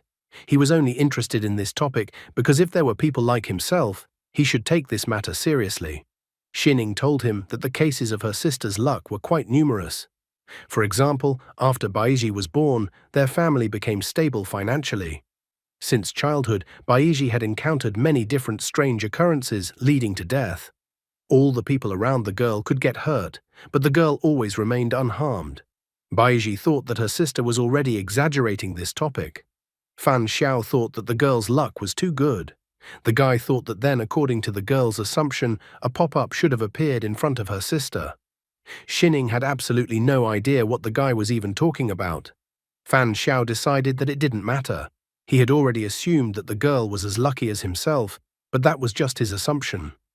Xining decided to ask the guy directly what his talent was and if it had anything to do with air control. Fan Xiao quickly figured her out, noting that this was the real purpose of her call to him. He clearly informed the girl that if she wanted to know information about him, there was nothing to talk about. The guy only learns other people's secrets, abilities, and so on. But he's not going to reveal all his secrets in return. Where will the path of this lucky guy lead? Xining decided not to pursue the subject further. She asked the guy to point out that the reward for completing a dungeon was a time-space ticket, that is, an invitation to the dungeon. Based on that, she assumed that if players used the same tickets at the same time, those players would be able to enter the same dungeon. Xining herself was too unhappy that the cunning guy was still wary of them. The girl informed him that she and her sister had tickets with the image of a white gardenia. The tickets were for the Xingyi Memory Corridor Crazy Zoo station. After that, she inquired what kind of ticket the guy had. He then admitted that he had 3 tickets for the stations: Rose Street, Fortune Hotel, Xingyi Memory Corridor, Crazy Zoo, and Xingyi Memory Corridor, Island of Sacrifice. Xining was incredibly surprised that Fan Xiao received 3 tickets at once.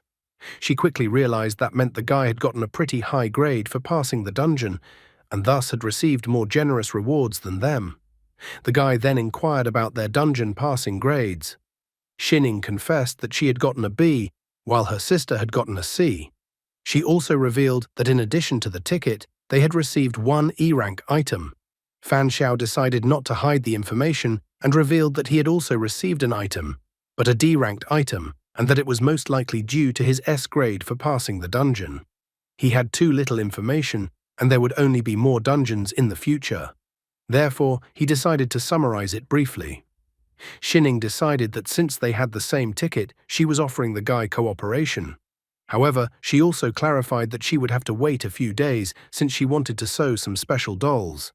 She tried to clarify if the guy was in a hurry, but to her surprise, Fan Xiao informed her that he wasn't in a hurry to go anywhere and could wait until they were ready to go to the dungeon. He even offered to let them contact him when they were ready. After that, they finished chatting on the phone. Putting the phone aside, the guy thought about the past call. He realized that to give personal information about himself was to demonstrate his willingness to cooperate. If he formed a team with the girls, he would have 2 reliable companions, and besides, one of them was a healer, which added to the idea.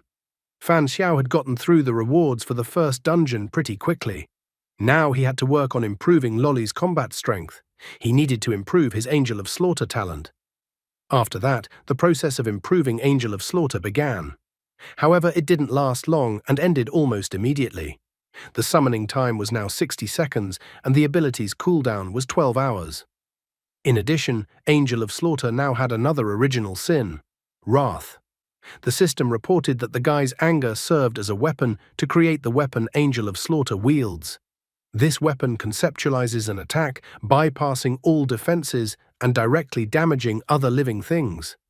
Everything that is alive, even the deity before you, will be destroyed. The guy quickly realized that this was a kind of buff to the attack, which was very useful for Angel of Slaughter. After strengthening Angel of Slaughter, her appearance had also changed, but the only thing that made the guy uncomfortable was calling her Angel of Slaughter every time. So the first thing he decided to do was to give her a name. The next day, Fan Xiao was sketching on sheets of paper. It was as if he was compiling a sketchbook of the evolved cannibals going through the dungeon with him. When he looked at the sketch of the man he had drawn, he found that the man was exactly as he remembered him, so he was slightly relieved that his drawing skills hadn't diminished yet. At that moment, someone knocked on his door, but as it turned out, Fan Xiao was not surprised. As soon as he opened the door, he saw a police officer, and with him were a man and a woman in strict suits. The officer noticed that the guy came to the door rather quickly, which meant he wasn't at all surprised that he was coming to see him. Fan Xiao parried, pointing out that yesterday's attack was about evolved, so he had expected something like this sooner or later. The woman was surprised when he brought up evolved, as she thought it was all just rumors from the internet. The man in turn wondered why the guy believed these rumors. He wondered how Fan Xiao knew that evolved was the attacker. Fan Xiao didn't make up anything to justify himself. He directly informed his guests that he himself was evolved. The officer was shocked because he didn't expect to hear something like that from Fan Xiao. Fan Xiao was the first to speak again. He told them that he didn't want to go through all the procedures and wanted to get straight to the point. The guy admitted that he had participated in the qualifying dungeon yesterday and had become an official player. He then revealed that he had met 2 cannibal players in the dungeon. However, those cannibals were already dead, so he provided them with sketches of the cannibals. The woman was amazed at his straightforwardness. The man praised the guy for his amazing sketches, noting that the guy definitely draws at a professional level.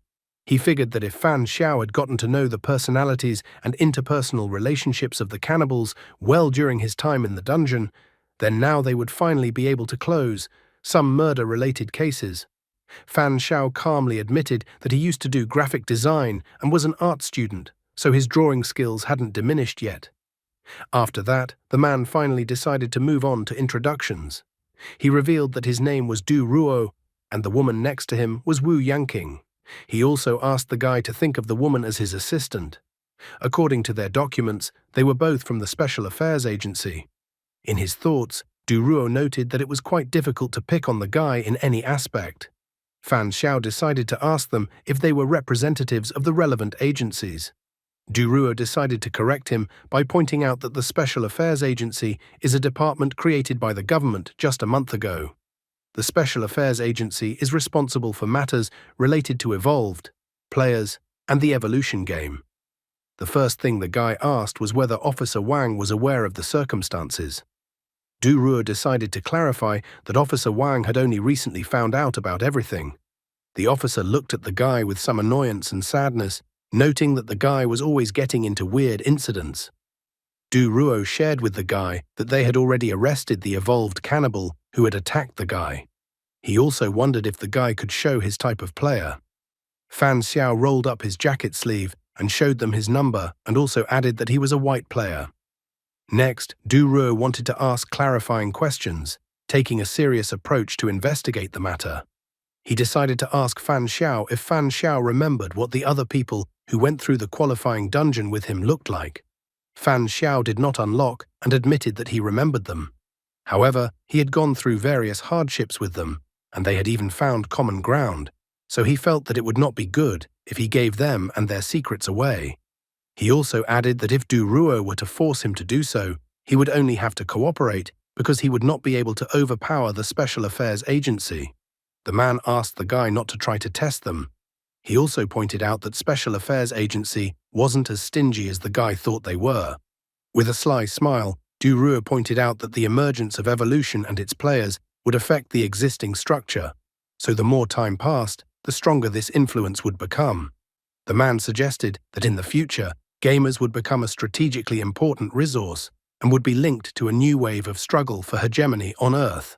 Therefore, the Special Affairs Agency set itself the goal of recruiting every player. Fan Zhao asked if they have a forced form of recruitment. Duruo explained that everything is at the will of the individual, but he also clarified that the information provided from the country and the resources that can be utilized are incomparable to single players. Duruo suggested that Fan Xiao join them, and then Fan Xiao would have many advantages and no disadvantages. Fan Xiao agreed to mull over their offer to join them. Duruo did not insist on making an immediate decision, but simply put his business card on the table, asking the guy to call them when he decided to join them.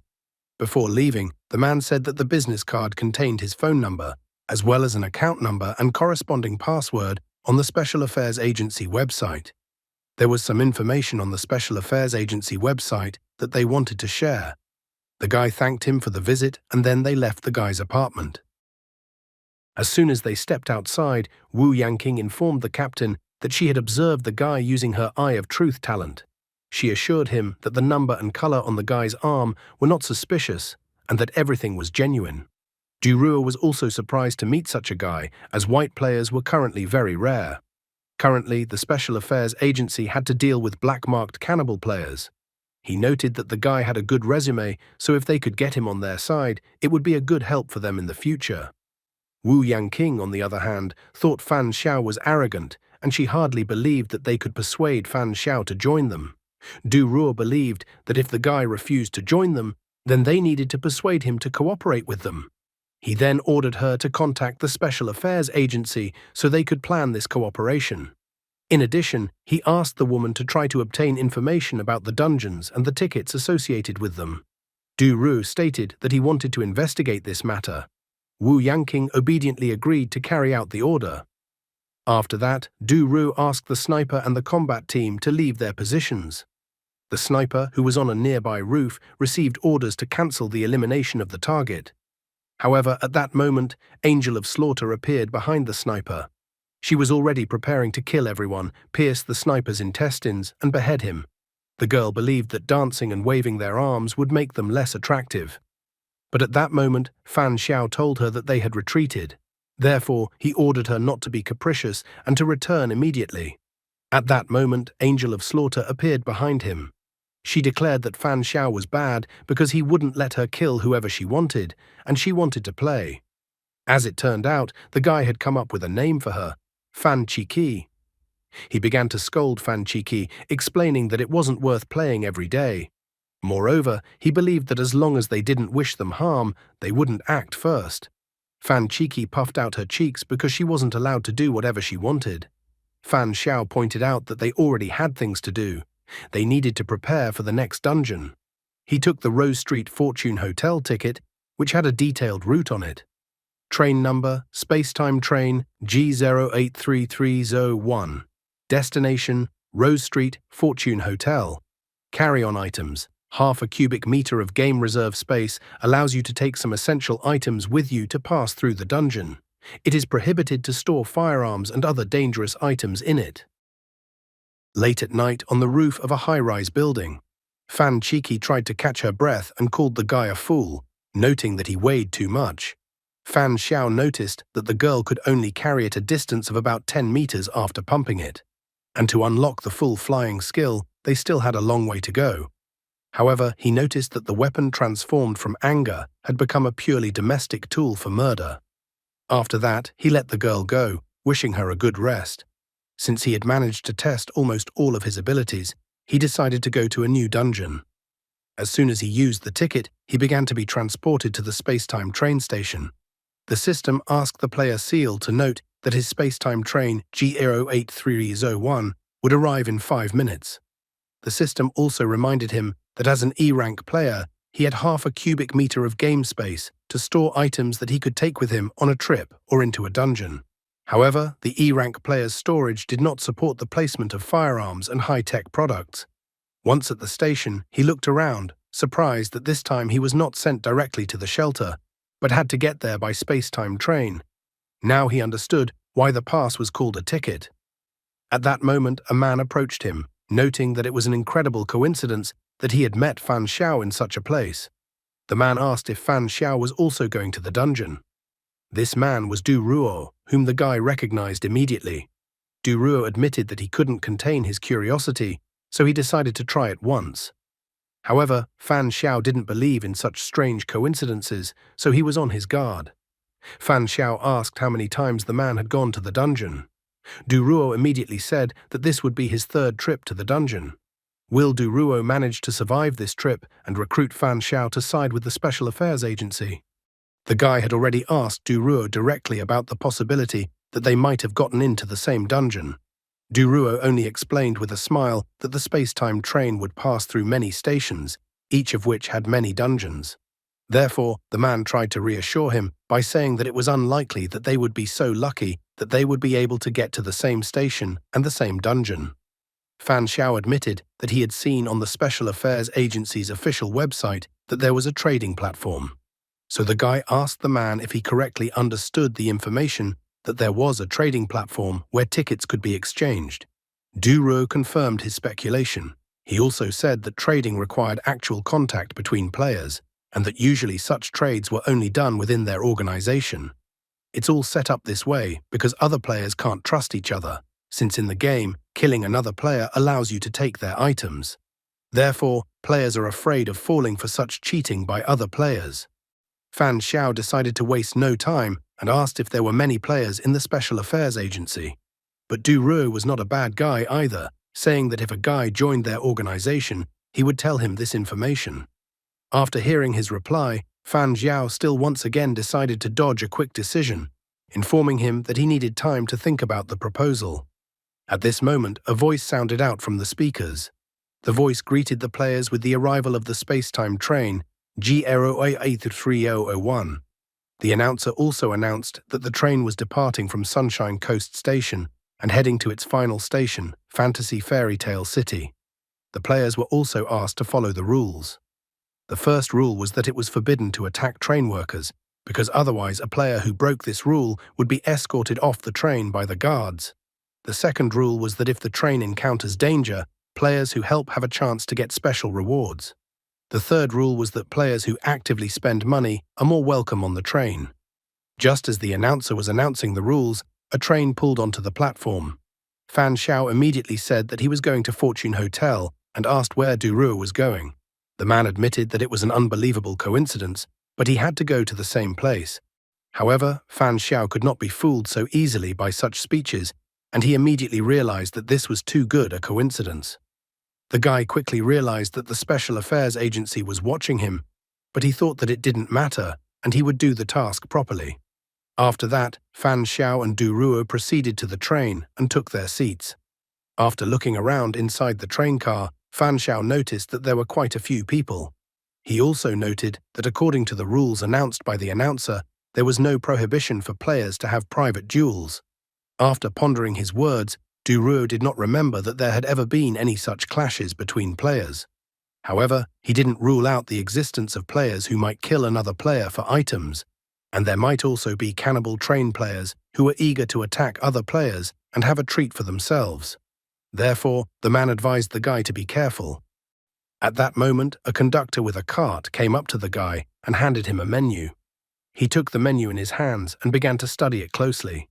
He found out pretty quickly that there was even food on the menu, but he was disappointed that a cup of coffee cost 50 game coins, which was incredibly expensive. Du Ruo, with a smile on his face, decided to treat the guy and pay for his cup of coffee.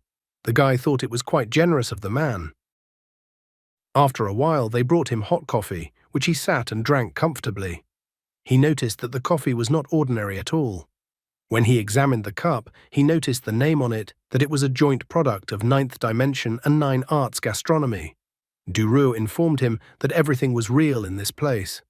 He was even a little surprised that the guy assumed it was just some fake loading page before entering the dungeon.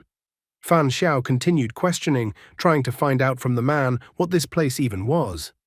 Du Ruo suggested that it was some kind of crevice where various time and space lines intersected. Based on this theory, it could be assumed that the other passengers on this train were most likely from other worlds, which was different from the world where Du Ruo and Fan Xiao lived.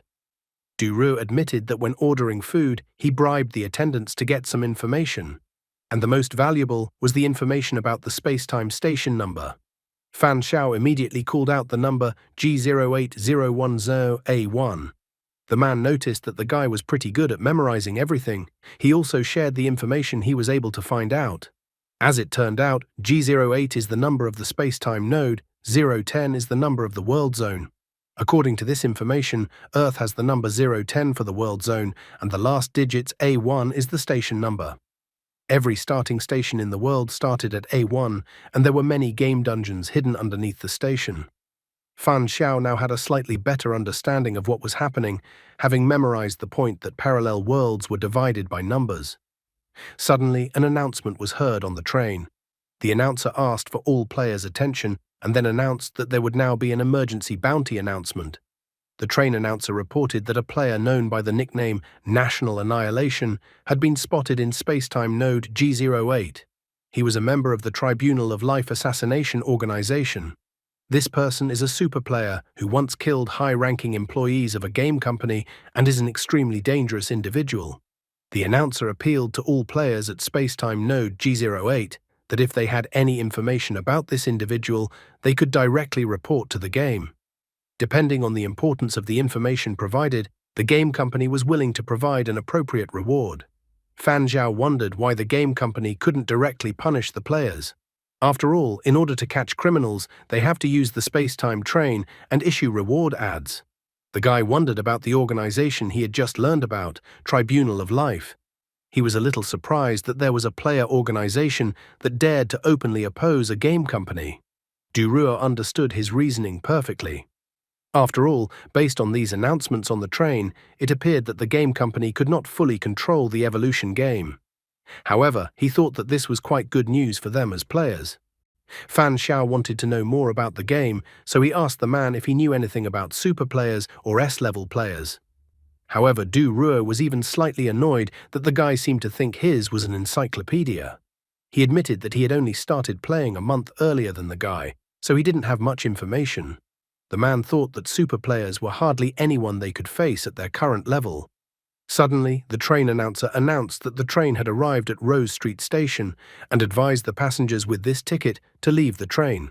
Fan Xiao was surprised that the train had reached his desired station so quickly. As he exited the train car, the guy stated that he was actually curious what would have happened if they had continued traveling on their own ticket, but Du Ruo didn't know the answer to that question. However, he warned the guy that before breaking the rules, he should consider whether he had the power to do something like this, because otherwise the consequences might be too severe. After saying that, Du Ruo and Fan Xiao disintegrated into data and were teleported away. Soon, Fan Xiao appeared in front of the majestic building.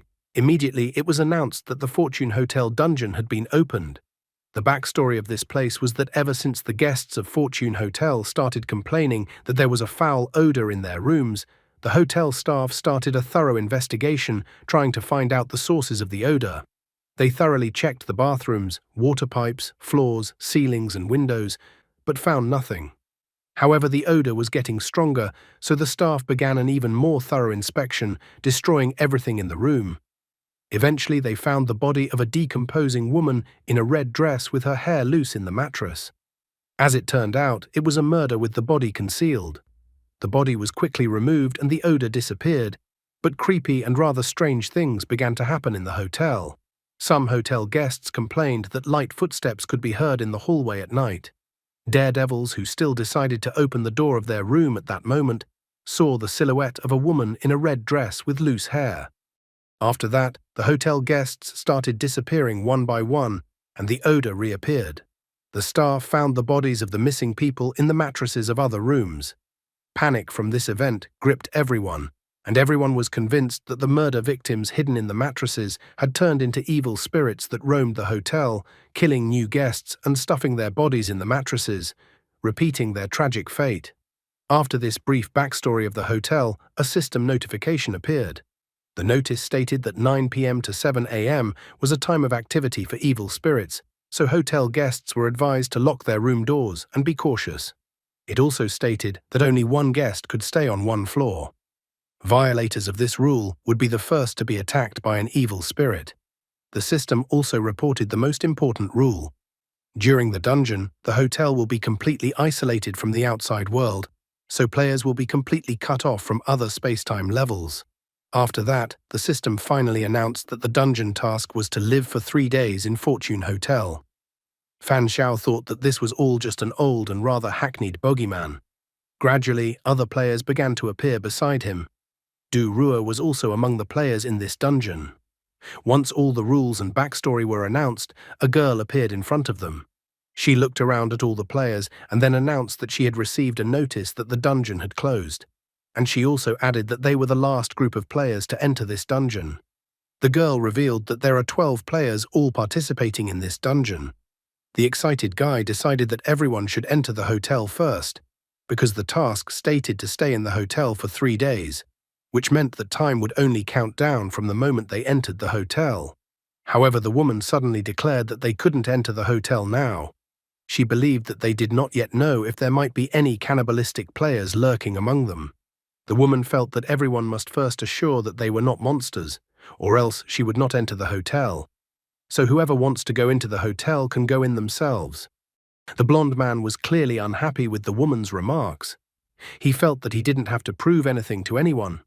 The girl next to him advised him to ignore the woman. She even called the woman ugly. The woman was outraged at this treatment in her direction. She stated in a panic that they were definitely cannibal monsters. The woman continued to tell the others that if the 2 people in front of her were unwilling to prove their identity, then they could most likely be cannibal players. Therefore, she advised the others that if the others didn't want to be eaten by them, then they should eliminate the threat beforehand. Fan Xiao once again gave the other players a nickname based on their external characteristics: man with tattoos, babyface, bald man, werewolf, middle-aged man, handsome. Fan Xiao tiredly asked the woman why they should do anything at all. Why does the woman tell them to do something and they have to do it? The woman pretended not to understand what he was even talking about. She didn't understand why the guy didn't want to prove he wasn't a cannibal. And since he doesn't want to prove otherwise, that means he is a cannibal monster too. However, Fan Xiao calmly headed towards the hotel, saying that their mission was not to clear the hotel of cannibal monsters. In addition, the physical strength of cannibals was the strongest among all types of players. Therefore, he believed that even if they found the cannibals, there would be casualties, and no one wanted to just die. He asked if there were any players who were willing to take the lead. If there were, he would follow them, but if there were none, he would just go inside the hotel. Then, smirking, he turned to the others, saying that even if he was a cannibal, who would risk anything against him? He immediately asked if the woman who was screaming the most would risk attacking him. The woman immediately started screaming at the top of her throat that the guy had given himself away. She was displeased that the other players didn't do anything about it. Man with tattoos, on the other hand, thought that the woman was definitely out of her mind and wondered why the woman didn't go and sort it out herself. The handsome man standing next to them decided that the main threat at the moment was evil spirits, so the woman could keep an eye on the cannibals herself. After that, Du Ruo approached the guy. He knew very well that the guy was a white player and that his words could easily make other players think that he was a cannibal. Du Ruo didn't understand why the guy wanted to upset everyone at once. However, the guy stated that subhuman players had distinctive characteristics, and as a white player, he couldn't just explain things to them. So he decided that he'd rather come forward himself and establish some credibility than let them just accuse him. After all, the evil spirits were still in the hotel, so he wanted to make a deterrent for the players. Plus, he quickly realized that the woman wasn't trying to eliminate the threat beforehand at all, but just wanted to create a commotion to see who had what powers to keep themselves safe. If he is wrong in his assertions, then why is the woman herself not doing anything at all? Everywhere there will be such screamers who do nothing themselves but shout and muddy the waters. What will such a ploy lead a guy to?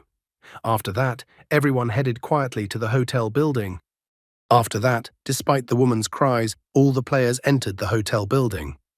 After looking around the hotel lobby with his eyes, Fan Xiao came to the conclusion that no one had been in this place for a long time. Babyface got straight to the point, reminding the others that there could only be one person on one floor, so he wondered how they would allocate which player would occupy which floor. The middle-aged man did his best to calm everyone down. He stated that all the players could live as they wanted. The man had already looked around the hotel and noted that there were 13 floors, and if we exclude the first floor with the lobby, there would be enough floor space for all 12 people. The middle-aged man asked which floor the businesswoman would take. The businesswoman informed that she would like to take the 7th floor. She explained her decision by saying that she was in business and therefore paid attention to every detail. The middle-aged man was delighted by this coincidence, admitting that he was also in business. Approaching her, Handsome stated that they had come almost at the same time, so he suggested that the woman team up with him to look out for each other.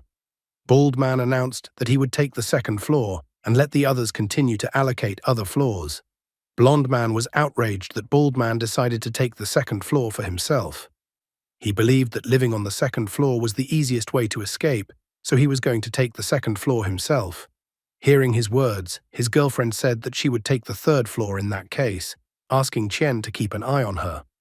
Du Ruo, on the other hand, decided that they could decide exactly which floor to stay on later, so he suggested Fan Xiao look around the entire floor first. The man assumed that if they were lucky, they might be able to find out some information related to the evil spirit this way. After listening to him, Fan Xiao reminded him that the hotel was big, so for efficiency, he suggested that they split up. The blonde man wasn't very happy with the guy's idea, thinking that the guy was crazy. Qian reminded him that the hotel was actually inhabited by an evil spirit. With a bloodthirsty look at Qian, the guy said that if Qian wanted to search with him, he would do it. Qian was more than a little scared, for he remembered the guy's earlier words on the street. Qian kindly refused his request. He stated that he didn't agree with splitting up one by one rather than saying that he would go with the guy. Qian also boldly told the guy to stay away from him. Despite his threatening words, Qian actually realized more and more that it looked like the guy in front of him was a cannibal, so he didn't want to anger him. Businesswoman reminded the rest of us that the evil spirit starts every night from 9 p.m. So if they procrastinated and delayed looking for information, it might reduce their chances of survival. Bald Man agreed with what she said and also noted that the game's clues were definitely correct. The man believed that there would be no danger at this time, so he stated that he agreed to split up to search for information. Besides, this way would be much faster than if they all went through every room together, and this way they wouldn't miss any rooms. After listening to his arguments, Handsome agreed with him. Fan Xiao once again took the initiative and went first, announcing that since everyone agreed, they should hurry up. Du Ruo wondered if the guy thought the evil spirit was even real or a fake. Fan Xiao admitted that there was too little information to judge anything. As they were going up the stairs, the guy suddenly stopped and turned to Du Ruo, saying that he would leave the floor inspection to Du Ruo and go up to the 13th floor. Du Ruo did not object to this initiative in any way. Before he left, he even advised the guy to be more careful.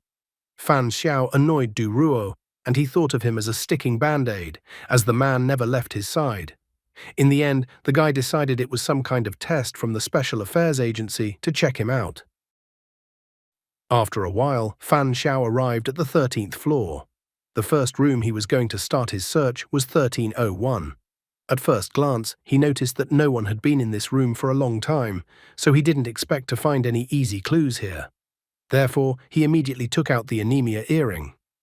Waiting for clues was not the best way to successfully pass the dungeon, so he decided that now would be a good time to try out the anemia earring, the item he had received as a reward after completing the last dungeon. After only a moment, he saw that he needed the curtains. After pulling down the curtains and taking a look at them, the guy was glad that the task had been successfully completed and that the anemia earring was actually incredibly useful. Not only could the anemia earring control blood, but it could also control its oxidation and drying. After some searching, everyone made their way back to the first floor lobby. Babyface was telling the others that on the 10th floor, in rooms 1012 and 1019, he had found some not-so-obvious signs of habitation, while the other rooms were in perfect order and from the looks of it, no one had been in them for a long time. So he wondered if anyone else had found any other clues. Someone also found pretty much the same thing, and that they found trash in 3 trash cans. But there was no trash in the rest of the rooms, so he concluded that someone had lived here before them. Businesswoman reported that she found some vague dried blood stains, and there were also pits and cracks on some of the walls. Based on her information, she concluded that it looked like there had been a battle on the 7th floor, but she didn't know how it had ended. Du Ruo recalled that they were in a dungeon, so obviously the dungeon had been opened more than once to other players who had participated in the hotel dungeon, so he found the traces of battles to be normal. Bald Man agreed with the rest, noting that he hadn't detected any clues either. Qian wondered if all the players had gathered in the hall, but suddenly noticed that one player was still missing. Just at this moment, Fan Xiao appeared with a curtain in his hands. He announced that he had something interesting. Everyone was curious as to what clues the guy had found. The guy unfolded the curtain for everyone, and the others could see the inscriptions on the curtain left by the blood. It seemed that someone from past hotel guests had informed them of the clues. He fearfully pointed out that the girl was beheading anyone who reacted to the knocking. The guest was incredibly scared, so he only wrote that he would also die. Du Ruo was surprised that the guy seemed to have found traces of players who had participated in this challenge before. They now realized that a guest at the hotel was pointing out an evil spirit. Businesswoman agreed with his opinion, recalling that the description of the dungeon stated that the evil spirit looked like a woman in a red dress. And about the evil spirit chopping off heads, she suggested that this was the method of attack of the evil spirit in question. The woman who had shouted the loudest earlier was scared. She wanted to hear confirmation that of the previously entered players in this dungeon, at least someone had survived. After all, judging from the writing on the curtain, she thought there was only one person left at the end who was afraid of death. Fan Xiao reassured them, believing that there probably wasn't a complete annihilation, since if the literal meaning of what was written on the curtain was to be believed, only the heads of those whose door was knocked on were chopped off. Based on their investigation, rooms with blood were rare, which meant that not everyone would face danger. He himself was not yet fully aware of whether the knock on the door was the very mark of death. After thinking over all the available information, Du Ruo assumed that only those who heard the knock on the door from an evil spirit would be attacked and lose their heads, while the rest could survive the 3 days in peace. Qian was disappointed that it all came down to luck in the end. The middle-aged man suggested not relying on luck, as it was too unreliable. Therefore, he suggested that everyone should live together, unite, and fight the evil spirit together. Handsome found meaning in his words, for the more people there were, the greater the strength, and so the evil spirit might not be able to overpower them. Babyface was adamantly opposed to the idea. He reminded the others that only one person could live on one floor. If anyone broke that rule, they would be the first target of the evil spirit. The woman enthusiastically stated that then they should all move into the same room together. She believed that if they all broke the rule together and fought against the evil spirit wouldn't be able to kill them all.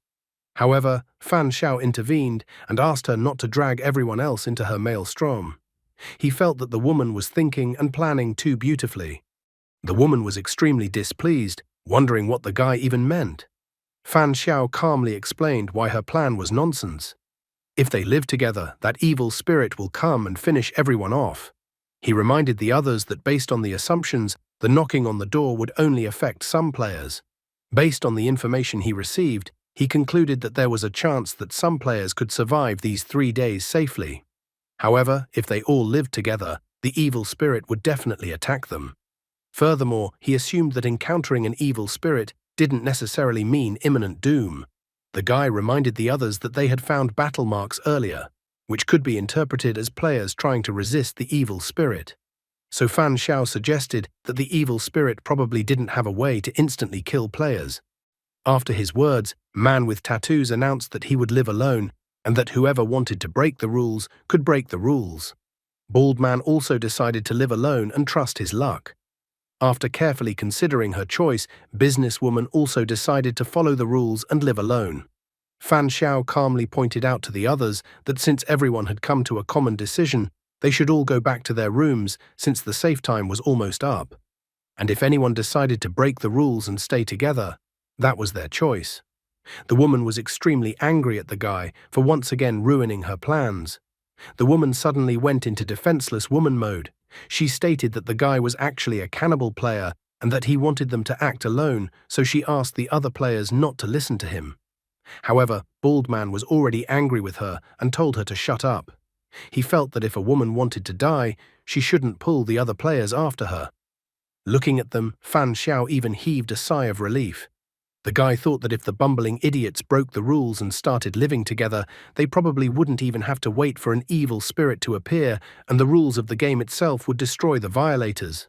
He didn't know if there was an evil spirit in this building yet, but there was definitely one right next to it, Fan Chiki. Even if the evil spirit appeared to him, he wondered who would actually be scared of whom. With a flushed face, the middle-aged man approached businesswoman. He thought that since she would live on the 7th floor and he on the 6th floor, they would be neighbors. So he asked that if something happened to either of them, they should start making noise to attract the neighbors' attention and support each other. Businesswoman agreed with him because cooperation definitely increased their chances of survival. Hearing their conversation, Handsome approached the woman that the other players on different floors would also make noise to warn and support each other. It was strongly evident from the middle-aged man's face that he was extremely unhappy that Handsome was interfering with his attempts to establish a relationship with businesswoman, who he obviously liked. The woman also cut into their conversation, stating that since she would be living on the 9th floor, she thought it would be easier for them all to help each other that way. The middle-aged man was extremely surprised and unhappy that everyone was just getting in his way. Businesswoman said with a smile that she agreed to cooperate because the more people the better. However, it seems that middle-aged man and Handsome have become rivals in the fight for the heart of businesswoman, who does not seem to be interested in either of them. Looking at them, Fan Xiao calculated that there were 2 subservient men, one young woman, another female provocateur, and a couple of stylists. In his opinion, the overall danger was not great. The others, however, were rather taciturn, so it was difficult for him to understand them for the time being. In the end, he decided to behave more cautiously with them, but one player from their group pissed him off the most. As soon as he entered the elevator, Duruo also entered the elevator with him. They used to walk up the stairs, but now it turns out the hotel has an elevator. The guy was annoyed with Duruo because even now Duruo was supposed to live on the 12th floor, but for some reason went with the guy to the 13th floor. The elevator doors opened and a happy Duruo walked out following the guy on the 13th floor. Then he said that he had some business with the guy and that they needed to find a place to sit down to discuss an important matter. After a while, they came to room 1308. Duruo thought that as long as there was time before 9 p.m., then they could chat, as long as the guy didn't mind, of course. Fan Xiao also said with a smile that he didn't mind chatting before the appointed time. However, in his thoughts, he was extremely dissatisfied with Duruo. Even though he didn't mind socializing, Duruo had already come to his room before he even asked for permission. And on top of that, he immediately sat on the bed. The guy even thought that Duruo seemed to have been raised poorly as a child. Duruo didn't care. He confessed that he was interested in one question. Previously, the guy at the hotel entrance had hinted that he might be a cannibal player and that it was to catch someone's eye. Duruo wondered if the guy had made any progress in this matter. Fan Xiao evasively informed that it was just for fun, so it wasn't a fact that it would produce any results. Although no one fell for his ploy, he still had some assumptions. He believed that man with tattoos, babyface, and bald man might be cannibal players.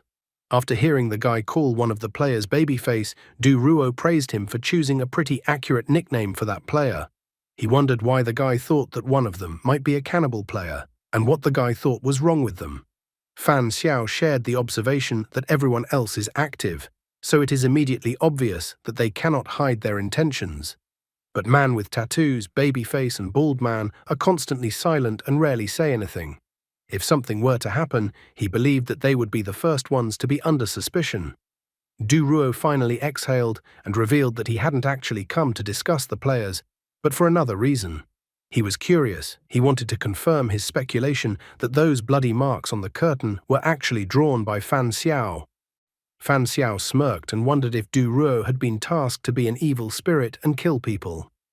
Du Ruo also grinned in response because based on the guy's words, there was no evil spirit in the dungeon. It was all just a disguise, and the evil spirit was actually just a person. He even made the comparison that it was a quest like the werewolf game. And it turned out that if Du Ruo was tasked to play the role of an evil spirit, then Fan Xiao would definitely be in trouble now. Fan Xiao smiled, saying that he was just joking and trusted Du Ruo. After all, it was unlikely that the official staff would kill innocent players.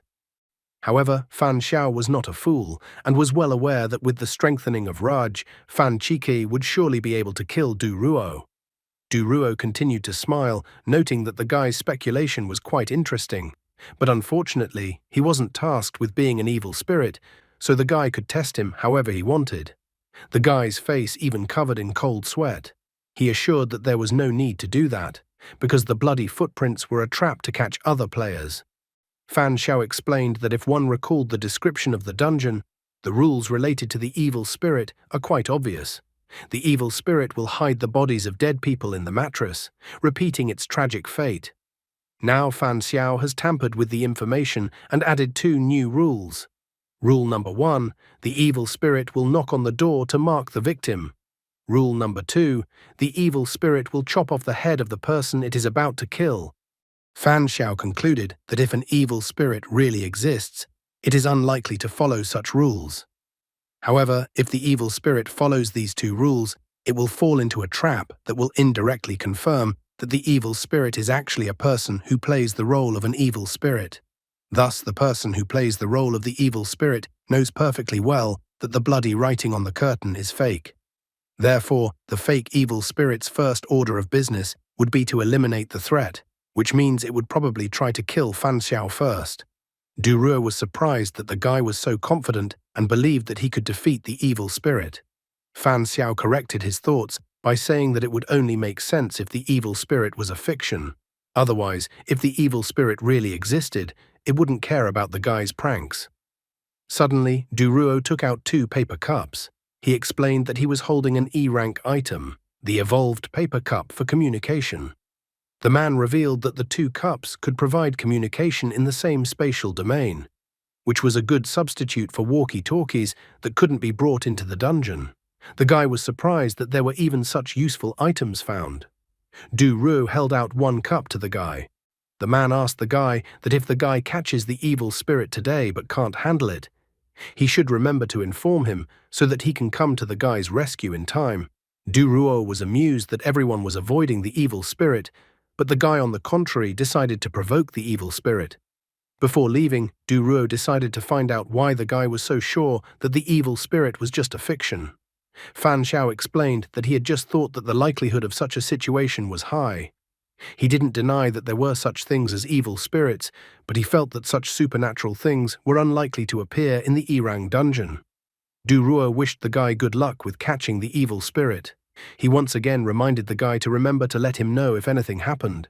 Fan Xiao smilingly asked Du Ruo not to worry about it. It was soon 10 p.m. in the evening. A woman was sitting near the door, holding a lamp in her hands. She was trembling all over, but tried to convince herself that she couldn't possibly believe that she would suddenly meet an evil spirit. Suddenly, there was a knock at her door. The woman was frightened because if someone knocked on the door, then it was definitely an evil spirit. She thought that the main thing was not to open the door, but to hold it so that no one could open it, and then she would be safe. Suddenly, a woman who was an evil spirit appeared right in front of her. She instantly attacked the woman who was frightened and screaming. Meanwhile, businesswoman was touching her hair with her hand, and suddenly she heard screams and noise coming from other rooms throughout the hotel. What really happened in this strange hotel? The next morning, Fan Xiao and Du Ruo were riding in the elevator. Du Ruo asked if anything had happened during the night, but Fan Xiao said nothing had. Du Ruo admitted that nothing had happened to him either. He even suggested that perhaps Fan Xiao was mistaken and that the evil spirits were not players pretending to be evil spirits, but real evil spirits. However, Fan Xiao yawned and reminded him that just because they were fine did not mean that everyone else was fine, so he suggested that they go down to the first floor to check on the current situation. Fan Xiao and Du Ruo quickly took the elevator down to the first floor. As soon as they arrived on the first floor, they noticed that some of the other players were staring at them. Fan Xiao was slightly surprised that almost all the players were already in the first floor lobby, noting that they had gotten up quite early. Babyface approached them and asked if they were the only ones who had arrived by elevator. Hearing his question, Fan Xiao immediately tried to find out if all the players were on the first floor. Handsome explained that only the sweet couple and the woman who kept shouting that she wanted everyone to live together were missing. Businesswoman was slightly saddened, hoping that nothing had happened to those who were not here. However, at that moment, middle-aged man emotionally said that he didn't know if they were in trouble, but he had almost gotten into trouble yesterday. He was angry when he said that an evil spirit had knocked on his door at night, so he immediately broke things to send a signal. In the end, the middle-aged man did not understand why the businesswoman did not come to his aid, but the businesswoman admitted that someone had also knocked on her door at night. Babyface also reported that someone had knocked on his door as well. This information did not reassure middle-aged man at all, and he continued to shout, thinking that they were talking nonsense. He even advised them to come up with a more plausible story. The man believed that it was better not to get together with such a team at all. Businesswoman quickly explained to him that she didn't care whether they got a team together or not, but that someone had indeed knocked on her door last night. However, middle-aged man's signal sounded only 2 minutes after that, so she explained that she didn't know, because maybe someone was pretending to be an evil spirit, so she didn't take any action. The middle-aged man was still dissatisfied with her answer and accused her of simply looking for excuses not to help anyone. He had signaled, so he believed that they should have come to his aid, regardless of the circumstances. Therefore, he even accused the woman and the others of cowardice. Babyface, who was extremely dissatisfied with the man's accusations, intervened in the conversation again. He pointed out that someone had simply knocked on the door and that he and businesswoman had not sent a signal, but the man had. This meant that the middle-aged man had wasted his chance to help, so he believed that the middle-aged man should blame himself for his fear of death. The middle-aged man was still indignant, believing that Babyface spoke so eloquently, but when he asked for help, Babyface did not come, so he accused Babyface of not being so brave himself. Tired of their shouting, Fan Xiao intervened in the conversation. He decided to clarify the information that everyone had heard yesterday when the evil spirit knocked on their door. The middle-aged man continued to shout that it was true and that he had no reason to lie about it. The businesswoman noted with irritation that it seemed that evil spirits really did exist. Babyface also reminded the others that the curtains said that an evil spirit knocks on the door before killing, which meant that they really did exist. However, at this moment, Fan Xiao caught the attention of all the players as he tried to confess one small detail of what had happened. He even asked that the other players not get too angry with him. After that, he admitted that he had actually forged the writing on the curtains himself and that no evil spirit had written anything on the curtains. Duro was surprised that the guy had revealed his trump card so easily. The other players were in complete shock, completely unable to understand how such a thing could happen. They inquired as to why the guy had forged the inscription on the curtain and what he was up to. Fan Xiao then explained to them that he had created this inscription on the curtain to see if there were any evil spirits in the hotel at all. And after the previous night, the only conclusion was that there were no evil spirits in the hotel at all. After all, if they were real spirits, they certainly wouldn't act on his fake clues, which meant there was only one possibility that some of the players had gotten a special assignment. He clearly pointed out that some of the players were given the task of pretending to be an evil spirit and killing other players. Almost all the players present were completely shocked by the information that the guy had voiced. They began to take turns claiming that they heard someone knocking on their door, but it wasn't them. Someone was still amazed that one of the players was pretending to be an evil spirit. Handsome tried to address the guy, noting that since he had arranged all this, he could be an evil spirit. However, Fan Xiao gave him a cold glance, noting that if it was him, then he might as well not confess about the curtains. And tonight, instead of knocking on the door, he would find a way to enter and kill all the players one by one. Handsome was completely powerless against such arguments, so he didn't even have the right words. Then Duruo intervened in the conversation. He reminded the other players that since their conclusion was that there was a fake evil spirit among them, then everyone was a suspect. However, Duruo happily stated that there was some positive news, because now they knew that their enemy was not an evil spirit, but a human. Fan Xiao explained to everyone that they were essentially playing a werewolf game, but with some differences. In the werewolf game, the werewolf always kills at night, but in their game, when they realize that they are facing a normal player and not an evil spirit, it is no longer as scary to confront the enemy. Handsome was glad too, thinking that if the enemy was human, then they didn't need to be so afraid. The middle-aged man noticed the logic in the guy's words, noting that it all sounded plausible, because if it was a real evil spirit, then it wouldn't be knocking on the door. Fan Xiao once again took the lead, explaining to the others that they now had 3 players whose fate was unknown. Therefore, he was suggesting that the rest of the players check what had become of them first, and then decide what to do next. However, the middle-aged man didn't like the guy's plan. He thought that there was no need to confirm anything, because if the players didn't come down, then they were definitely killed by an evil spirit. And based on the fact that a human had done it, that meant a human could kill someone during the day. Despite all the cries of the middle-aged man, Fan Xiao pointed out that the rules of the trial stated that spirits hide their bodies in mattresses, so he noted with a horrified look that surely the players didn't want to sleep on bodies that were hidden in mattresses. The others were also terrified at this prospect. Fan Xiao, as the leader, announced that once they find the bodies, then he would then be able to figure out which one of them is the evil spirit. Handsome wondered if the guy had any other clues and what kind. However, Fan Xiao pointed out to him that there might be a fake evil spirit among them, so he wasn't going to be so stupid as to reveal all his cards. So he advised Handsome to just look for the body in the mattresses. Handsome didn't like that answer from the guy. The middle-aged man was still unhappy with the guy's behavior, believing that the guy was putting fear into them, and they didn't yet know if the guy was telling the truth or lying to them.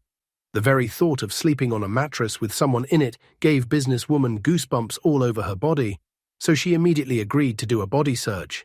Babyface supported her thought, explaining that everyone would be able to help during the day anyway, and it was unlikely that a fake evil spirit would act so brazenly. Fan Xiao turned his back to them, getting ready to leave.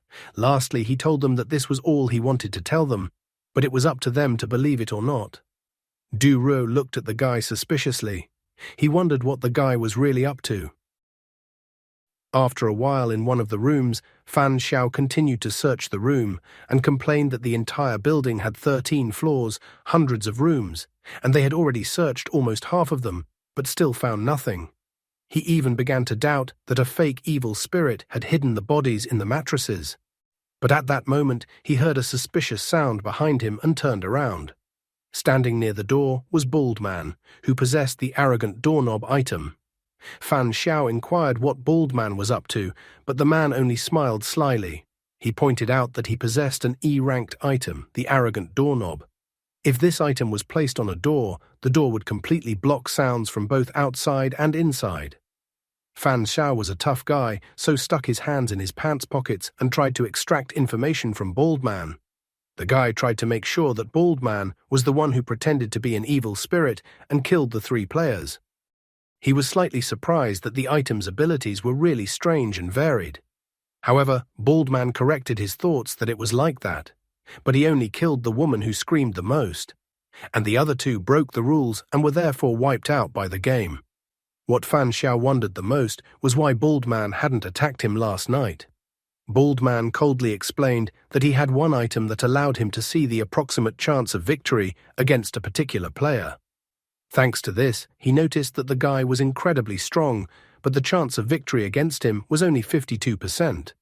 Therefore, to reassure himself, he didn't attack the guy and instead chose a weaker opponent. Fan Xiao continued to stall for time, quietly wondering why Bald Man had decided to act now. And was Bald Man not afraid of failure when there was only a 52% chance of winning? Plus, he wondered how Bald Man would explain his action to the others and if he had a plan for it. Bald Man, with an arrogant laugh, did not hide the fact that the guy had left him no choice. He had originally planned to leave the showdown with the guy until the last night, but the guy proved to be too cunning. Plus, he had taken 3 items, and together with the evil spirit kit, his chance of defeating the guy was 68%. Bald Man was already anticipating that once he killed the guy and then 2 more players, the task would be completed. Fan Xiao was amused that the evil spirit had to kill 6 players, which was half, since it was as if it was in a classic werewolf game. However, he reminded that Bald Man talks too much, and like a typical villain, told him all his plans. At this moment, Fan Xiao felt his movements become stiff. A smile didn't slip off Bald Man's face when he explained that he had no choice since he had obtained the E-rank toxic mist item, which needed a little time for it to poison the target. Bald Man was a very polite person, so she thanked the guy for obediently helping him buy time.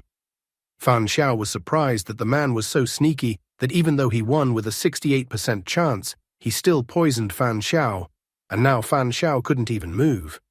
At the same instant, Bald Man pulled out a mask as if out of nowhere and tried to put it on his face. His appearance instantly changed, and he looked like the woman in the red dress who was listed as an evil spirit according to the rules of the game. The mask was an item of E-rank, Evil Spirit Kit. After putting on the mask, one could transform into an evil spirit. Starting at 9 p.m., skills such as passing through walls and stealth appeared, and attack power, physical and mental strength increased significantly. However, the item was exclusive to the dungeons and could not be exchanged or given to someone else. While trying to attack the guy with his claws, Bald Man declared that the survivor was the winner and ways didn't matter, so he didn't care about the guy's opinions on being so mean. Would Fan Xiao be able to do something about this situation, or would someone come to his rescue? Bald Man is a typical villain who needs to tell the protagonist his entire plan instead of just finishing off the protagonist. Everyone needs the protagonist to get the upper hand on the villain. But it's good that here at least the author added a little detail with the toxic mist item, and that Bald Man needed to stall on his own. And that in order to realize his plan, he decided to be sincere and kept talking. Bald Man, in the guise of an evil spirit, tried to pounce on the guy. However, practically at the guy's throat, Bald Man stopped abruptly. Suddenly, vomit came to his throat, and then he vomited. Bald Man fell to the floor, not realizing how this could even happen to him. There was a 68% chance of him winning, and he had even used poison to massacre the guy for sure. Therefore, he didn't understand how he lost in this battle. Behind the guy, a smiling Fan Cheeky appeared. A moment later, the system announced that player Seal had killed player Ant King. After that, an antidote appeared in the guy's hand. Opening the bottle cap, the guy drank the antidote in a flash. The system announced that player Seal could inherit 1 random item from player Ant King, and then the system started searching for an item to inherit. Fan Xiao thought that it looked like the item for calculating the odds of winning only took into account the body's evolution level and equipped artifacts, but didn't take into account the player's abilities. A moment later, the system reported that the guy had obtained the E-rank item, Arrogant Doorknob. According to the system's description, being part of a wooden door worth 500,000, the doorknob has its own pride, incomprehensible to pathetic and insignificant people. The item note stated that if you attach the handle to the door, you can not only lock the room, but also isolate the sound inside. After reading the item's description, the guy decided that he shouldn't rely too much on the abilities of items, especially low-level ones. Fan Cheeky was dissatisfied with how sturdy Bald Man's clothes were. She was dissatisfied that she couldn't even tear his stomach. Leaning over to Bald Man, the guy examined him. He considered that the mask on the guy was the evil spirit artifact, and when he took off the mask, Fan Cheeky could deal with Bald Man's body. The girl thought Bald Man was just her toy. Fan Xiao asked her not to go too far after all, he still needed Bald Man's body. Fan Cheeky was so happy that she even started laughing. Looking at her facial expression, the guy was once again convinced that Angel of Slaughter was acting like a child. Therefore, he thought that he should just let her play for a while. He decided to wait for her to play and disappear before contacting Du Ruo. After a while, Fan Xiao activated the anemia earring. The anemia earring allowed him to establish a connection through the contact of his blood with another person's blood, allowing him to control the person's entire circulatory system for an hour. Eventually, the blood guy put together a blood crossbow. He learned that if he used the blood crossbow to release an arrow made from his blood and it hits the victim's body, he would be able to make a connection with the victim. And then he would be able to make the victim's blood flow backwards or explode. At that moment, his door made a clicking sound. At the same instant, Du Ruo slowly entered the room. Seeing the guy with the blood crossbow in his hands, Du Ruo asked him to wait and explain what was even going on. He admitted that he thought the guy had called him to help the guy. But when he walked in, he saw the guy pointing an arrow at him. Only now did he notice that it looked like the battle was already over. Du Ruo glanced at Baldman, wondering from the guy if this was the evil spirit they were looking for. He noticed that Baldman's body wasn't exactly in good condition, so he assumed that there had been a brutal battle here recently. Du Ruo had thought the guy was just a beginner who had just entered the dungeon. But now he realized that the guy's strength was much greater than it seemed. However, the guy's mental state raised some questions for him. He decided that when he returned, he would have to review the file on Fan Xiao. Du Ruo tried to ask the guy why the evil spirit looked different from the job description. Holding the mask in his hands, Fan Xiao pointed out that it was all about the mask. If the mask was removed, the fake evil spirit would take on its normal appearance. He even admitted that he was sorry that the mask couldn't be taken away with him. After all, there would be good money to be made for such a mask. After sitting down and looking at Baldman's hand, Du Ruo said that he was sure that the evil spirit would be a cannibal, but to his surprise, Baldman was a half-human with no external distinguishing features. Fan Xiao speculated that Baldman might have eaten insects. Then that would explain the lack of noticeable features on Baldman's body. Fan Xiao pointed out that they had another problem. Even though they had dealt with the evil spirit, the task was still not completed. After all, the system was showing that there were 2 days left until the dungeon was closed. Du Ruo realized that the real purpose of the dungeon was not to exorcise the evil spirit at all. But he still didn't understand what the real purpose of this dungeon was. Fan Xiao cryptically confessed that he had one guess in this regard. First of all, he suggested that they go down and carry the body to the hall to explain to the others what really happened. Soon they and the other survivors arrived in the hall, where the guy explained to them what had really happened. He said that he had caught the player playing the role of an evil spirit and then massacred him. Businesswoman admitted with sadness on her face that they had managed to find the bodies of the 3 missing people. But the sight was too violent for her, so they didn't move the bodies to the lobby. Nevertheless, Businesswoman thanked the guy, because now that the evil spirit was gone, at least they could relax at night. Du Ruo also joined her, noting that he was very afraid that someone would knock on his door. He thanked the guy for being able to sleep peacefully tonight. Standing behind them, Werewolf wondered what the guy would do if the player playing the role of the evil spirit didn't follow his plan. If the spirit didn't knock on the door and chop off heads, what would the guy do in that case? Fan Xiao clarified that in such a case, everyone would have started to doubt the reality of the evil spirit. After all, then no one would have died, and the evil spirit's behavior would not be in accordance with the fake rules. And if the evil spirit never manifested, then they would be able to safely wait out the dungeon until the end. However, if someone did die, everyone would act together, and then the evil spirit would have almost no chance of successfully accomplishing its task. Werewolf kept asking questions. He wondered what if the player playing the role of the evil spirit had realized the guy's plan and deliberately followed the fake rules to create panic and make the players kill each other. Businesswoman also wondered what would happen if the evil spirit was real and not a disguised player. After all, then the evil spirit would not be following false rules. With this scenario, if people got together, it could really attract the evil spirit and provoke it to attack. From their questions, the guy only exhaled and smiled. He pointed out again that such an option was only possible if the evil spirit actually existed. If they got together, they would have a better chance of surviving an attack. In the worst-case scenario, if any of them died, then it would already be possible to disperse into rooms to minimize casualties. He smirked and even pointed out that if that was the case, he wasn't going to break the rules himself, and he wasn't going to live with the others. Handsome yelled at him in anger. He pointed out that the guy should be held accountable for his actions. After all, if the guy hadn't tampered with the evidence, no one would have panicked. And they would have all just strengthened their defenses, and then maybe no one would have died. However, for all his words, the guy only laughed. Fan Xiao explained to them that the bodies of the 3 dead people spoke quite clearly about the entire situation. He didn't care about their thoughts because the fact was that he had already killed the player who was playing the role of an evil spirit, and he didn't expect any gratitude from them or that they would start trusting him. He even admitted that he didn't trust them at all either. Suddenly, the middle-aged man said he trusted the guy. Now that the spirit was gone, he was interested in another matter. He was going to discuss with everyone how to divide the spoils from the fake evil spirit. Waving the mask in his hands, the guy asked if these were the trophies middle-aged man was talking about. Middle-aged man was glad because he was talking about an item that should drop out after killing a player, especially if it was an evil spirit. However, the guy's look changed abruptly to a cold one. He stated that it was no wonder the man had such a face, so he probably wanted to cover it up with that mask.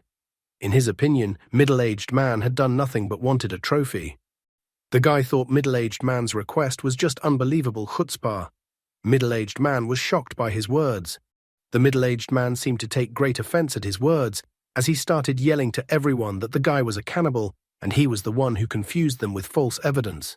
He thought that if the artifact remained in the guy's possession, they were unlikely to survive the night in peace. The middle-aged man began to tell them that the guy might come up with some new trap. Handsome intervened in the conversation, asking everyone to calm down. He also pointed out that they hadn't proven that the guy in front of them was a cannibal yet. Nevertheless, Handsome decided that until they could sort things out, it would be logical to give the artifact to someone they trusted. The guy looked at him coldly and wondered who everyone trusted and if he was talking about himself. Handsome tried to dodge the question by saying that he was not talking about himself. Regardless, he considered it a matter of general safety and explained that he had no personal animosity towards the guy. He even asked the guy to understand him on the matter. A middle-aged man jumped at the idea. He thought that the player who aroused the least suspicion among the other players should take the mask.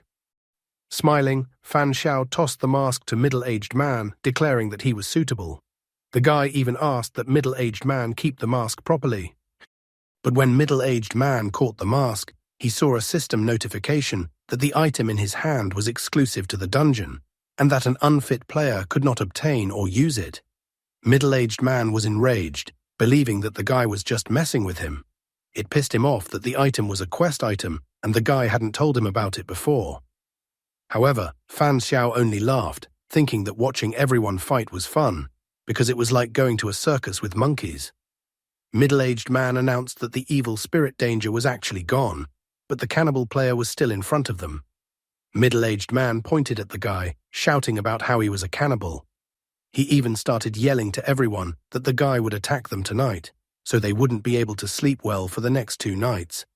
So the middle-aged man suggested that everyone should get rid of the threat together, as they would all feel better without the cannibal. Everyone was shocked by his words, and only Duruo knew the truth and could barely contain his laughter. However, the guy glared bloodthirstily at the middle-aged man, asking if he was looking for death. Everything went exactly according to his plan, as this was the most opportune moment to provoke the cannibal players to reveal their identities. So he planned to add more fuel to the flames. The middle-aged man had already directly pointed out that the guy had shown his true colors. He was going to take it out on the guy together, but at that moment he was pierced by a spear. Middle-aged man was instantly knocked out of the game. Babyface behind him used shape-shifting clothes. The E-rank item, shape-shifting clothes, is a garment made of a special metal and has the powerful ability to transform shape and change color. One outfit replaces 100 ordinary ones, perfectly solving the problems of the poor. According to the item note, this artifact combined attack and defense. In weapon form, it has the strength of steel, and in armor form, it covers the wearer like a bulletproof vest. According to the second item note, the magical garment has the properties of a liquid. Separated parts can be put back together and reunited. Babyface stated that since he attacked first, then they didn't need to pretend anymore. He glared menacingly at Handsome and Businesswoman, believing that now that the evil spirit was gone, they could now sever all ties with them. Handsome and Businesswoman were startled. Babyface stepped forward, announcing that the other 2 could attack with him. They would quickly deal with the others and feast for the remaining 2 days. Fan Xiao was even slightly surprised at such a sudden turn of events. Businesswoman was surprised that all three players were cannibals. Handsome, on the other hand, thought that there was no need to clarify again, since everything was already obvious.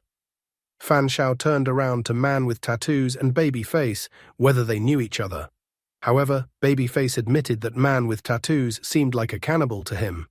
He stopped by Man with Tattoos before 9 p.m. last night to check him out and was right. Stepping forward, Man with Tattoos announced that there were 7 of them left, so 3 against 4, meaning the chances of winning were incredibly high. Man with Tattoos had already discarded the calmness on his face.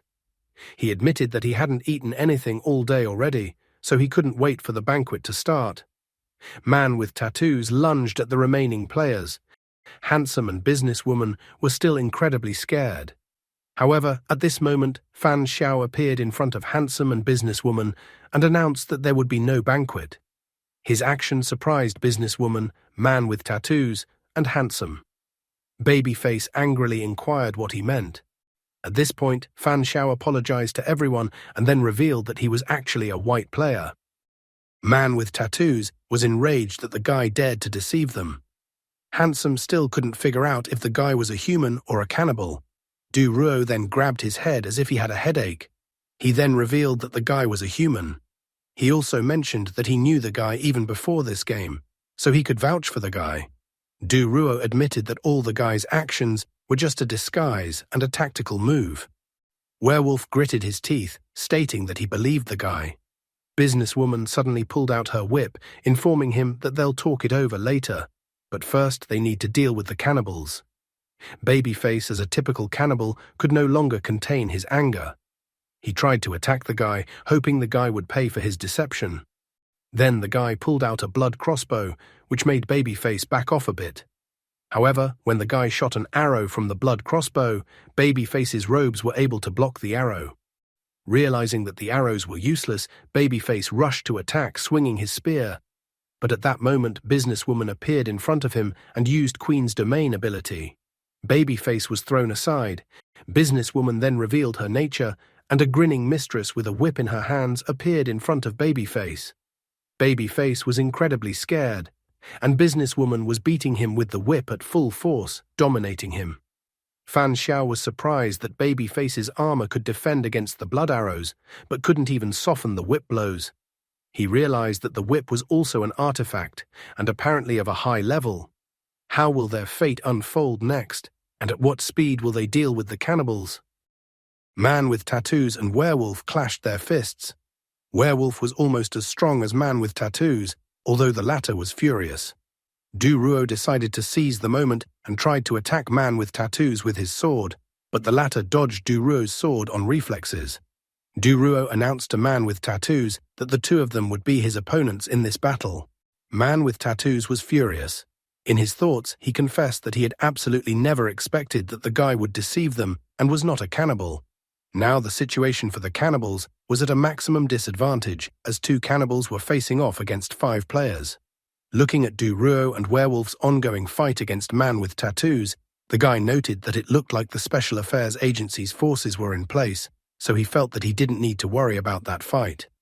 To the surprise of the others, the middle-aged man was still alive and asked for their help. However, Handsome smiled slyly, noting that he still couldn't save himself and would die soon. Therefore, Handsome believed that since middle-aged man would die, the enemy should not be allowed to take possession of his items. Middle-aged man was terrified, realizing that his fate was sealed. He even asked Handsome to spare him. However, Handsome didn't listen to him and finished his dirty deed, asking the middle-aged man not to worry about anything, and he even promised that he would definitely avenge him. Businesswoman turned to him and asked him what he was doing. Handsome didn't see anything wrong with what he was doing. He explained that the middle-aged man would have died anyway, which meant that his items would have gone to the cannibal players. Therefore, he believed that what he did was for the greater good. After listening to his excuses, Businesswoman was shocked and couldn't even find the right words. At this point, Fan Xiao decided to address Babyface. He pointed out that Babyface could not win, pointing out that another rat right in front of Babyface's nose had taken his prey and items. Fan Xiao tried to find out why the guy was so persistent in continuing to fight them. He even felt that Babyface should just give up, and then they would let him live. At his words, Babyface became enraged and entered his monster form, telling him to shut up. But the first thing he decided to attack was not Fan Xiao, but Handsome, who had stolen his prey.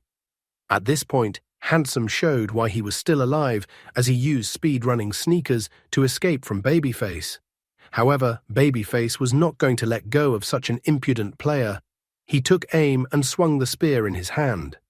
The spear that Babyface threw hit Handsome's back exactly. Babyface smiled, noting that the speed-running sneakers were not of a very high level, but nevertheless, he was now going to take those sneakers for himself. Fan Xiao noticed that the item of armor had come off Babyface's body, which meant that it was a good moment to attack. Taking advantage of the moment, he reactivated the previously released blood arrow, and then threw it straight at Babyface's back. Babyface couldn't understand what had even happened. He didn't feel any pain at all. Suddenly, it was as if his body began to swell up, and he felt violently sick. Babyface turned around to look at the smirking guy, realizing that he was the one who had attacked him. Fan Xiao smiled and then uttered a single word: boom. In the same instant, the guy's body was destroyed, and the system reported that player Seal had obtained the E-ranked item, Shape-Shifting Clothes. Man with Tattoos was stunned to see his ally vaporized literally before his eyes. At this moment, Man with Tattoos let his guard down, and Duruo appeared behind him. He asked him if Man with Tattoos thought now was the best time to be distracted from their battle. Man with Tattoos did not have time to react, so Duruo pierced his back with his sword. Man with Tattoos couldn't understand how this was possible.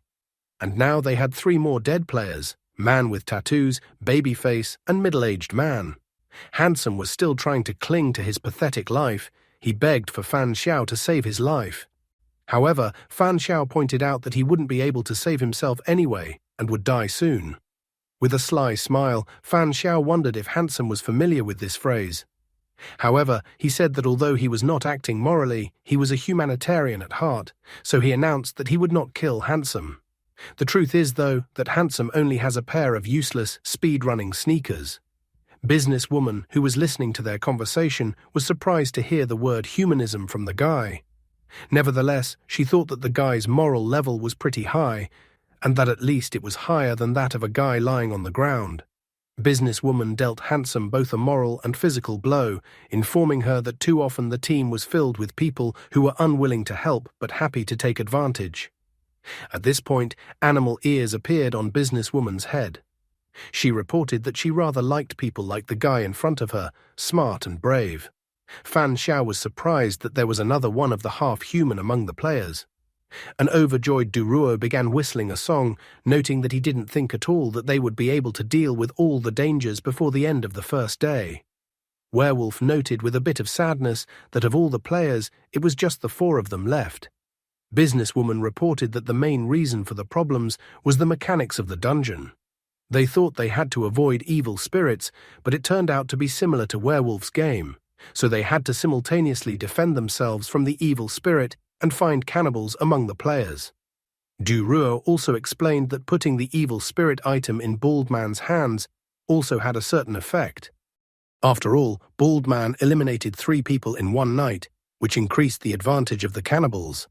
As a result, in response to the provocation, the cannibals gave themselves away. Putting his arm around Fan Xiao's shoulder, Duruo mentioned that thanks to his strategy with fishing, they were able to catch the evil spirit and cannibals on the first day already. Therefore, he felt that the guy's grade in this dungeon would definitely not be low. Businesswoman's facial features softened, and she extended her hand to the guy, informing him that they should get acquainted. Businesswoman informed that her name was Yan Kenning, and that she was Businesswoman. Duruo also introduced himself, and then Werewolf admitted that his name was Xu Yao. Fan Xiao decided to inform the others that his name was Fan Jian, which extremely surprised the other players. This reaction from the players was not surprising, as such a name sounded like an insult. Yan Kenning winked at the guy and waved her hand, noting that a man who is petty and stingy can unwittingly miss out on many opportunities. The guy took the hint, informing that he was actually joking and that his name was Fan Xiao. He also mentioned that he came from the 010 district. A joyful Duruo reported that he was also from the same district. Yan Kenning was surprised, noting that it was an incredible coincidence, but she was also from this district. Xu Yao also said with a smile that he was also from this district, noting that they had a fateful meeting at this hotel. Hearing such information, a bright smile appeared on Du Ruo's face. He announced that the fact that they were from the same district was completely normal. After all, players from the same world district are often found in E-rank dungeons. He admitted that he had had similar encounters with other people before. He then decided to ask the two half-humans if they had heard anything about the Special Affairs Agency, but judging from the expressions on their faces, they hadn't heard anything about it. So Du Ruo explained to them that the Special Affairs Agency was a newly created government agency that dealt with events related to players and the game evolution. He also admitted that the Special Affairs Agency had managed to recruit many players so far, and that they now had a huge database and resources that could greatly help players.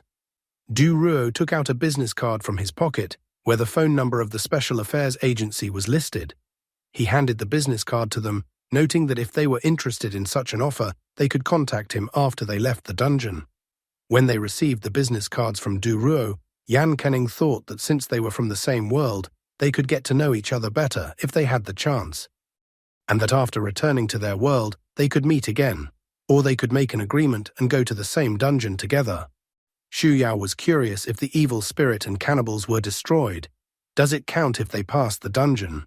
Fan Xiao pointed out that the evil spirit item was exclusive, so other players can't use it, which means a new evil spirit won't appear. Therefore, he believed that they needed to hold out for 2 days in the hotel, and then the quest would be completed. 2 days later, Space-Time Train Station.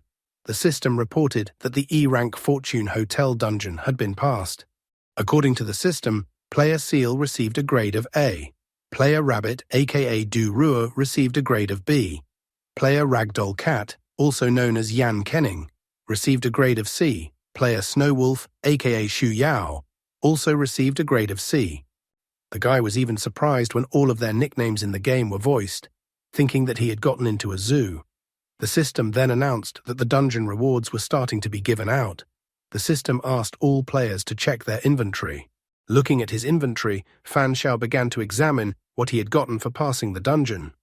Scenario rewards: 1 D-rank item, 2 tickets for the space-time train, 3 vials of E-rank evolution elixir, 3 vials of E-rank mental recovery elixir, 3 vials of E-rank healing elixir, 1 vial of E-rank truth serum, 8,000 in-game currency. In addition, he received a special reward, a D-rank item called Master Antidote. The item description read, "Players who can poison others often find it difficult to defend themselves. Where there's demand, there's supply, so poison-resistant items have emerged.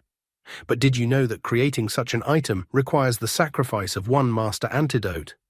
Please take care of your life and stay away from players. If there are no buyers, there will be no kills."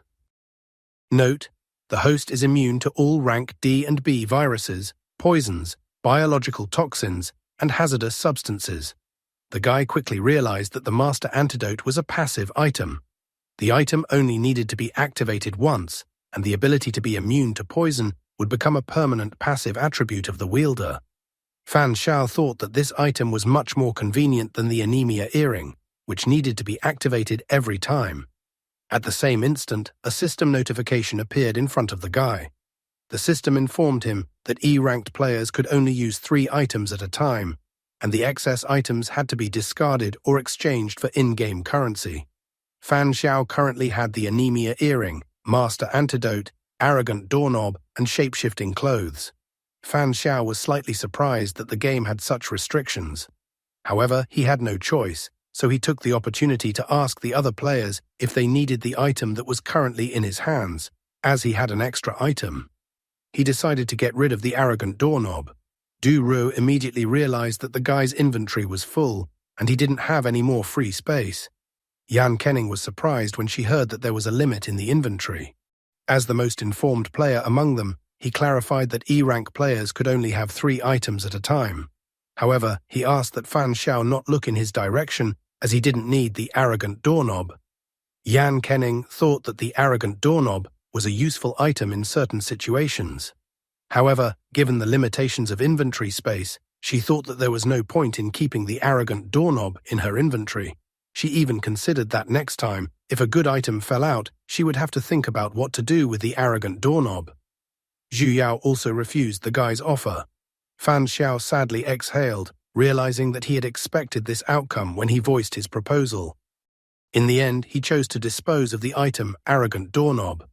The system disposed of the E-rank item arrogant doorknob, giving him 10,000 game coins in exchange. Fan Xiao was surprised that the system paid him 10,000 game coins for the E-rank item. He didn't put his evolution on hold and immediately drank 3 vials of the E-rank evolution elixir. Looking at his evolution level, he found 27% there. He was even upset, noting that he had only gotten 7% to evolutionary progress this time. The guy remembered that last time, 3 vials of evolution elixir had given 11% to evolution, but now it was only 7% to evolution. He ended up thinking that perhaps the E-ranked evolution elixir could only raise the evolution rate to 27%, or the body was gradually developing resistance to the elixir. Stepping into the car of the arriving train, the guy decided to test this theory on the next batch of elixir. While on the train, the guy looked at his phone. He noticed that the release date differed by 2 days compared to the last time. Therefore, he thought that time inside the dungeons was flowing erratically. However, he noticed that he had 3 missed calls from Lu Baiji. Going into their shared chat room, Fan Xiao reported that he had returned. Lu Xining asked if he was willing to discuss details about the game online. Fan Xiao decided to banter with her, noting that she was asking strange questions. He even asked her if her identity had been revealed by the Special Affairs Agency. The girl admitted that the Special Affairs Agency people had already found her and her sister. She wondered how Special Affairs Agency had figured out the guy. She feared that it had something to do with the fact that she had called him on the phone last time. However, the guy asked her not to worry since the agency didn't find him because of them. Besides, he admitted that he wasn't going to hide from the beginning. Xining's face turned red and she exhaled in relief. The girl was glad that the guy wasn't hurt because of her. Xining wondered if the guy had gone to another dungeon. Fan Xiao admitted that he had just come out of the dungeon. Xining's face became serious. She stated that she wanted to buy information from the guy and asked him to tell her the price for the information. Fan Xiao decided to tell her not to think about paying him money for the information. He informed her that they would have to go to the dungeon together soon, so he thought that he would just share the information with them for nothing. After his words, the girls received a compressed file from Fan Xiao that was 20 megabytes in size. Reading the information about Fan Xiao's second dungeon walkthrough, Baiji was horrified. After all, the challenge was a werewolf game where players had to complete tasks to kill other players. The girl thought such a dungeon was too cruel. Xining noticed, though, baiting opponents right in the dungeon was Fan Xiao's style. She wondered if the guy was afraid that an evil spirit or cannibal wouldn't want to die so easily and would put up a fight to the last man. However, the guy admitted that the point was to lure out those who were going to do evil and then wait for them to make the first move before eliminating them. He was confident in himself, so he took the risk. After that, he went to the refrigerator and asked the girls what they were doing now. Baiji was running on the treadmill, noting that she does workouts. She confessed that she does so because her sister told her that the evolutionary index only reflects basic physical parameters. So to utilize 100% of one's potential, one has to squeeze the most out of the body through workouts. Xining, on the other hand, was helping her sister with her study homework. Looking at the material, the guy noticed that the knowledge scores covered the entire high school. He realized that Baiji was in her final year of high school. The guy noticed that if Xining did everything for her sister, it might affect her sister's grades in school. Xining, on the other hand, thought that her sister's knowledge base was strong and that a little time would not affect her grades. In addition to that, she believed that her sister's knowledge gaps could always be filled by luck. She even confessed that Baiji had such a case where she answered all the difficult questions in a test and hit all the right answers. The guy was surprised that Baiji was so lucky. The girl's face turned red at that moment. Xining continued to praise her sister, noting that she wasn't just lucky. The girl even stated that she had never met anyone luckier than her sister. After listening to them, the guy decided not to tell them that at one time he had been saving up his luck to use his luck for his final exams. The guy decided not to set a bad example for them. In the end, he stated that he had some things to do and that he wouldn't enter the dungeons for now. In the end, they decided that they would agree on a meeting place later when the girls were ready to go to the dungeons. After a while, Fan Xiao decided to go eat at the nearest establishment. However, his current supply of luck was 120 out of 200, so he made the food inedible by his bad luck and knocked over the dishes with food. The angry woman informed him that the guy had exceeded the limit of available ingredients, so no one would refund his deposit. The guy didn't fight back, stating that he would pay for everything. However, at that point, there was a network failure, and he was unable to connect to the app to pay the bill. The woman was angry, not understanding why the guy still hadn't paid the bill. She wondered if the guy was plotting to eat at someone else's expense. Forgetting to pay using the internet, Fan Xiao decided to pay in cash. He remembered that today was the 7th day of accumulating luck for the sake of activating a superpower, so his level of bad luck was already visible to the naked eye. Fan Xiao decided that it was now time to go into high caution mode. After all, when natural disasters happened too often, it was time to fear human disasters. At that moment, he got a call on his phone from his mother. Looks like we found his biggest vulnerability, his mother. He probably hadn't shown up at her house or called her in a while. What are Fan Xiao's future plans for his life? Fan Xiao tried to find out if something had happened to his mother, since she had decided to call him. His mother began to complain that he hadn't come home for dinner in over 2 months, so she asked him to find time this week to come home. In addition, his mother noted that his brother and sister would also like to see him. However, the guy said that he had been very busy at work lately. He noted that working in the design field meant dealing with difficult and demanding clients. Therefore, he said that he didn't have time this week, but he would definitely come next week. However, his mother was not satisfied with his answer. She began to complain that his job did not pay much, but for some reason, he was always busy. In the end, she said she would talk to his Uncle Song and ask him to get him a more relaxed and lucrative position in his company. She told her son not to refuse his uncle's help this time. This was not the first time Fan Xiao had had this conversation with his mother. He calmly stated that he did not need a new job because he liked his current job and did not want to change anything. His mother never liked her son's response to her lectures. Fan Xiao remembered that Uncle Song was his mother's second husband, whom she married after a month of his persistence and luck. Although he already had 2 children before their marriage, he was a kind man and treated his mother well. He thought that everything was going well and harmoniously for them, so he believed that he didn't need to worry about them. His mother continued to advise her son. She asked him to listen to her, noting that he needed to find a job that would bring in money. His passion for design would not help him in any way. In the end, he chose to simply agree with his mother, saying that she was right.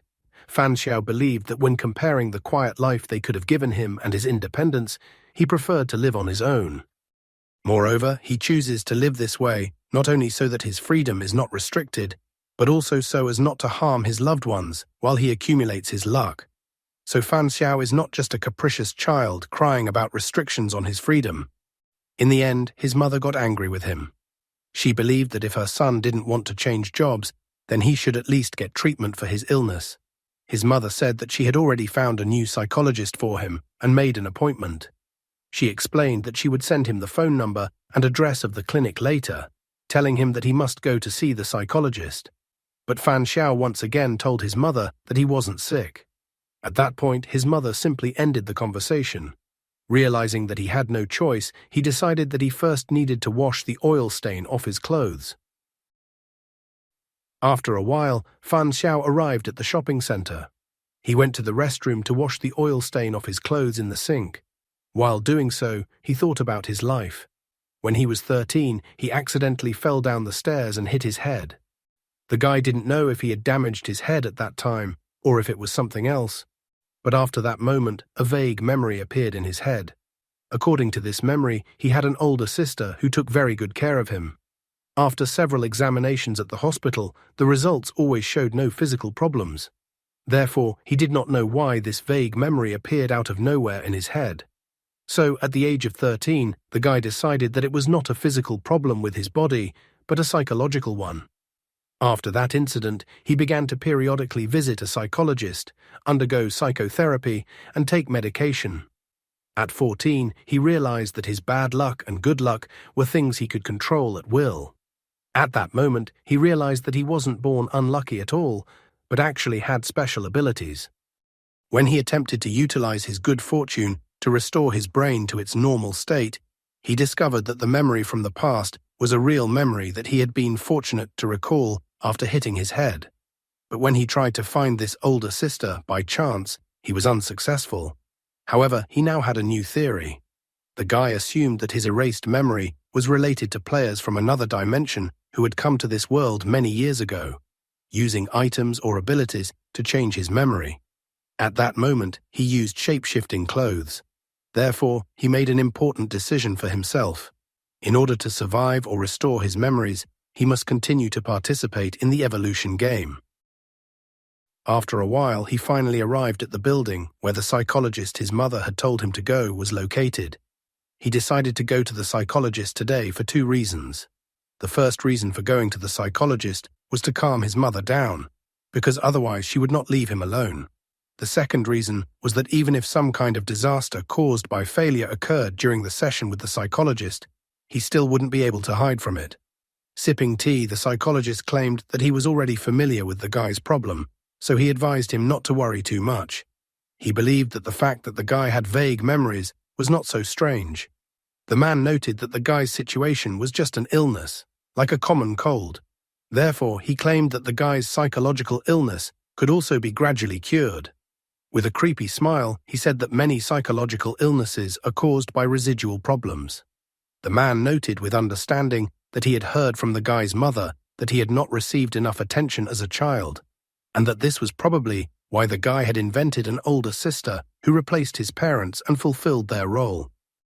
He asked whether, in the guy's memories, his older sister had been very caring and whether she had looked after him. Fully understanding what the psychologist was hinting at, the guy decided to help him. He said that his older sister had taken good care of him and protected him. Having received the desired response from the guy, the man began to wave his arms around vainly, noting that this was the root of their problem. He believed that the guy had decided to fill the lack of parental attention with a fantasy about a caring older sister, which led to the appearance of the older sister. Therefore, he argued that if the guy wanted to get treatment, he had to start with the root of the problem. To do this, the guy had to realize and accept his shortcomings and those of his parents. With a creepy smile on his face, he said that the guy needed to acknowledge reality on a conscious level and accept his past. The guy said that the plan sounded pretty simple. However, the psychologist said that this was only in theory and that the process itself required medication and psychological therapy. Therefore, the man advised the guy to start by drinking the tea in front of him. As soon as the guy drank the tea offered by the man, he immediately sensed something was wrong. Fan Sao noticed that Master Antidote had taken effect, which meant that the man had added something to his tea. However, the man clearly did not know that poisons did not work on the guy, so the guy decided to try what the man had added to the tea. After drinking the tea, he realized that truth serum had been added to it. The guy had received this drug as a reward for completing a dungeon, and he had tried a little bit of it then, so he immediately recognized the taste of truth serum. However, he was curious as to why an ordinary psychologist would spike his tea with truth serum. Looking at the smiling man in front of him, the guy realized that his failure had once again led to a human catastrophe. In the end, he decided to see what the man had in mind. The man became more confident, asking if the guy had anything else bothering him besides his memory problems. Fan Xiao admitted that he had a lot of things bothering him. The man was eager to find out what exactly was bothering the guy. Fan Xiao admitted that he is always lucky in everything he does. For example, he explained that he bought a lottery ticket for the first time and immediately won the grand prize. He also admitted that he learns everything very quickly, not only knowledge but also skills, and in many areas. However, the doctor decided to interrupt his boastful monologue. The doctor was amazed. Was this guy some kind of chosen one, or was he just bragging? The man continued to press him, asking if the guy had noticed any changes in his habits. He was curious to know if the guy's appetite had increased recently, but the guy categorically replied no.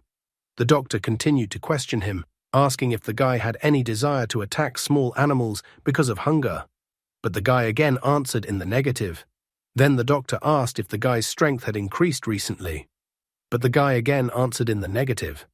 Clutching his head, the doctor decided that today he was simply dealing with a normal, mentally ill person. Therefore, he decided to follow standard procedure. But Fan Xiao was not going to let him off so easily, so he used the anemia earring. At that moment, a small cut appeared on the shocked doctor's face. Standing in front of him, the guy smiled, making no attempt to hide his intentions. The doctor was shocked to realize that he was facing a player. He understood that the guy had used a game item. At that moment, the doctor felt his head become incredibly heavy and his legs give way, causing him to fall to the floor. The man realized that he had most likely been affected by the guy's game item. Grabbing the man by the collar, Fan Xiao asked if Dr. Cheng was also a player. The doctor tried to avoid answering his question, saying that he knew nothing. Then Fan Xiao took out his vial of truth serum, rank E. He understood perfectly well that the doctor seemed to have mental resistance, so he decided to increase the intensity of the truth serum. And then he poured the truth serum into the man's mouth. The man who had been resisting him just a moment ago collapsed to the floor again. Noticing the man's empty gaze, the guy decided that the truth serum was working.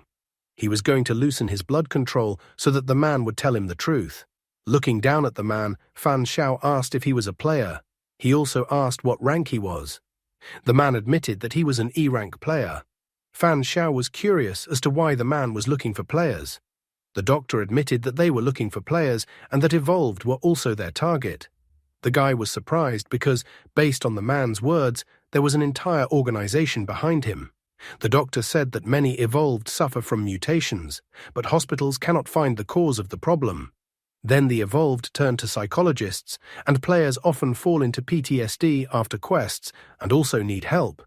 The man admitted that using his cover, he had already found 3 evolved and 1 player. Fan Xiao realized that they were simply baiting players and evolved.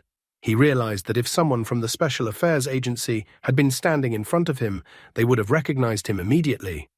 However, the man worked for another organization created by the players themselves. This organization found and caught players who were not affiliated with any organization. In the end, he picked up his phone, deciding that he needed to video record the interrogation he was about to conduct so that the Special Affairs Agency would be aware of the situation. What would his investigation of an organization made up of other players lead to? And that's all for today. Thank you very much for watching the video. If you would like to see a sequel, please like, subscribe to the channel, and leave your wishes in the comments. You can also subscribe to Telegram to know about new videos. Bye everybody.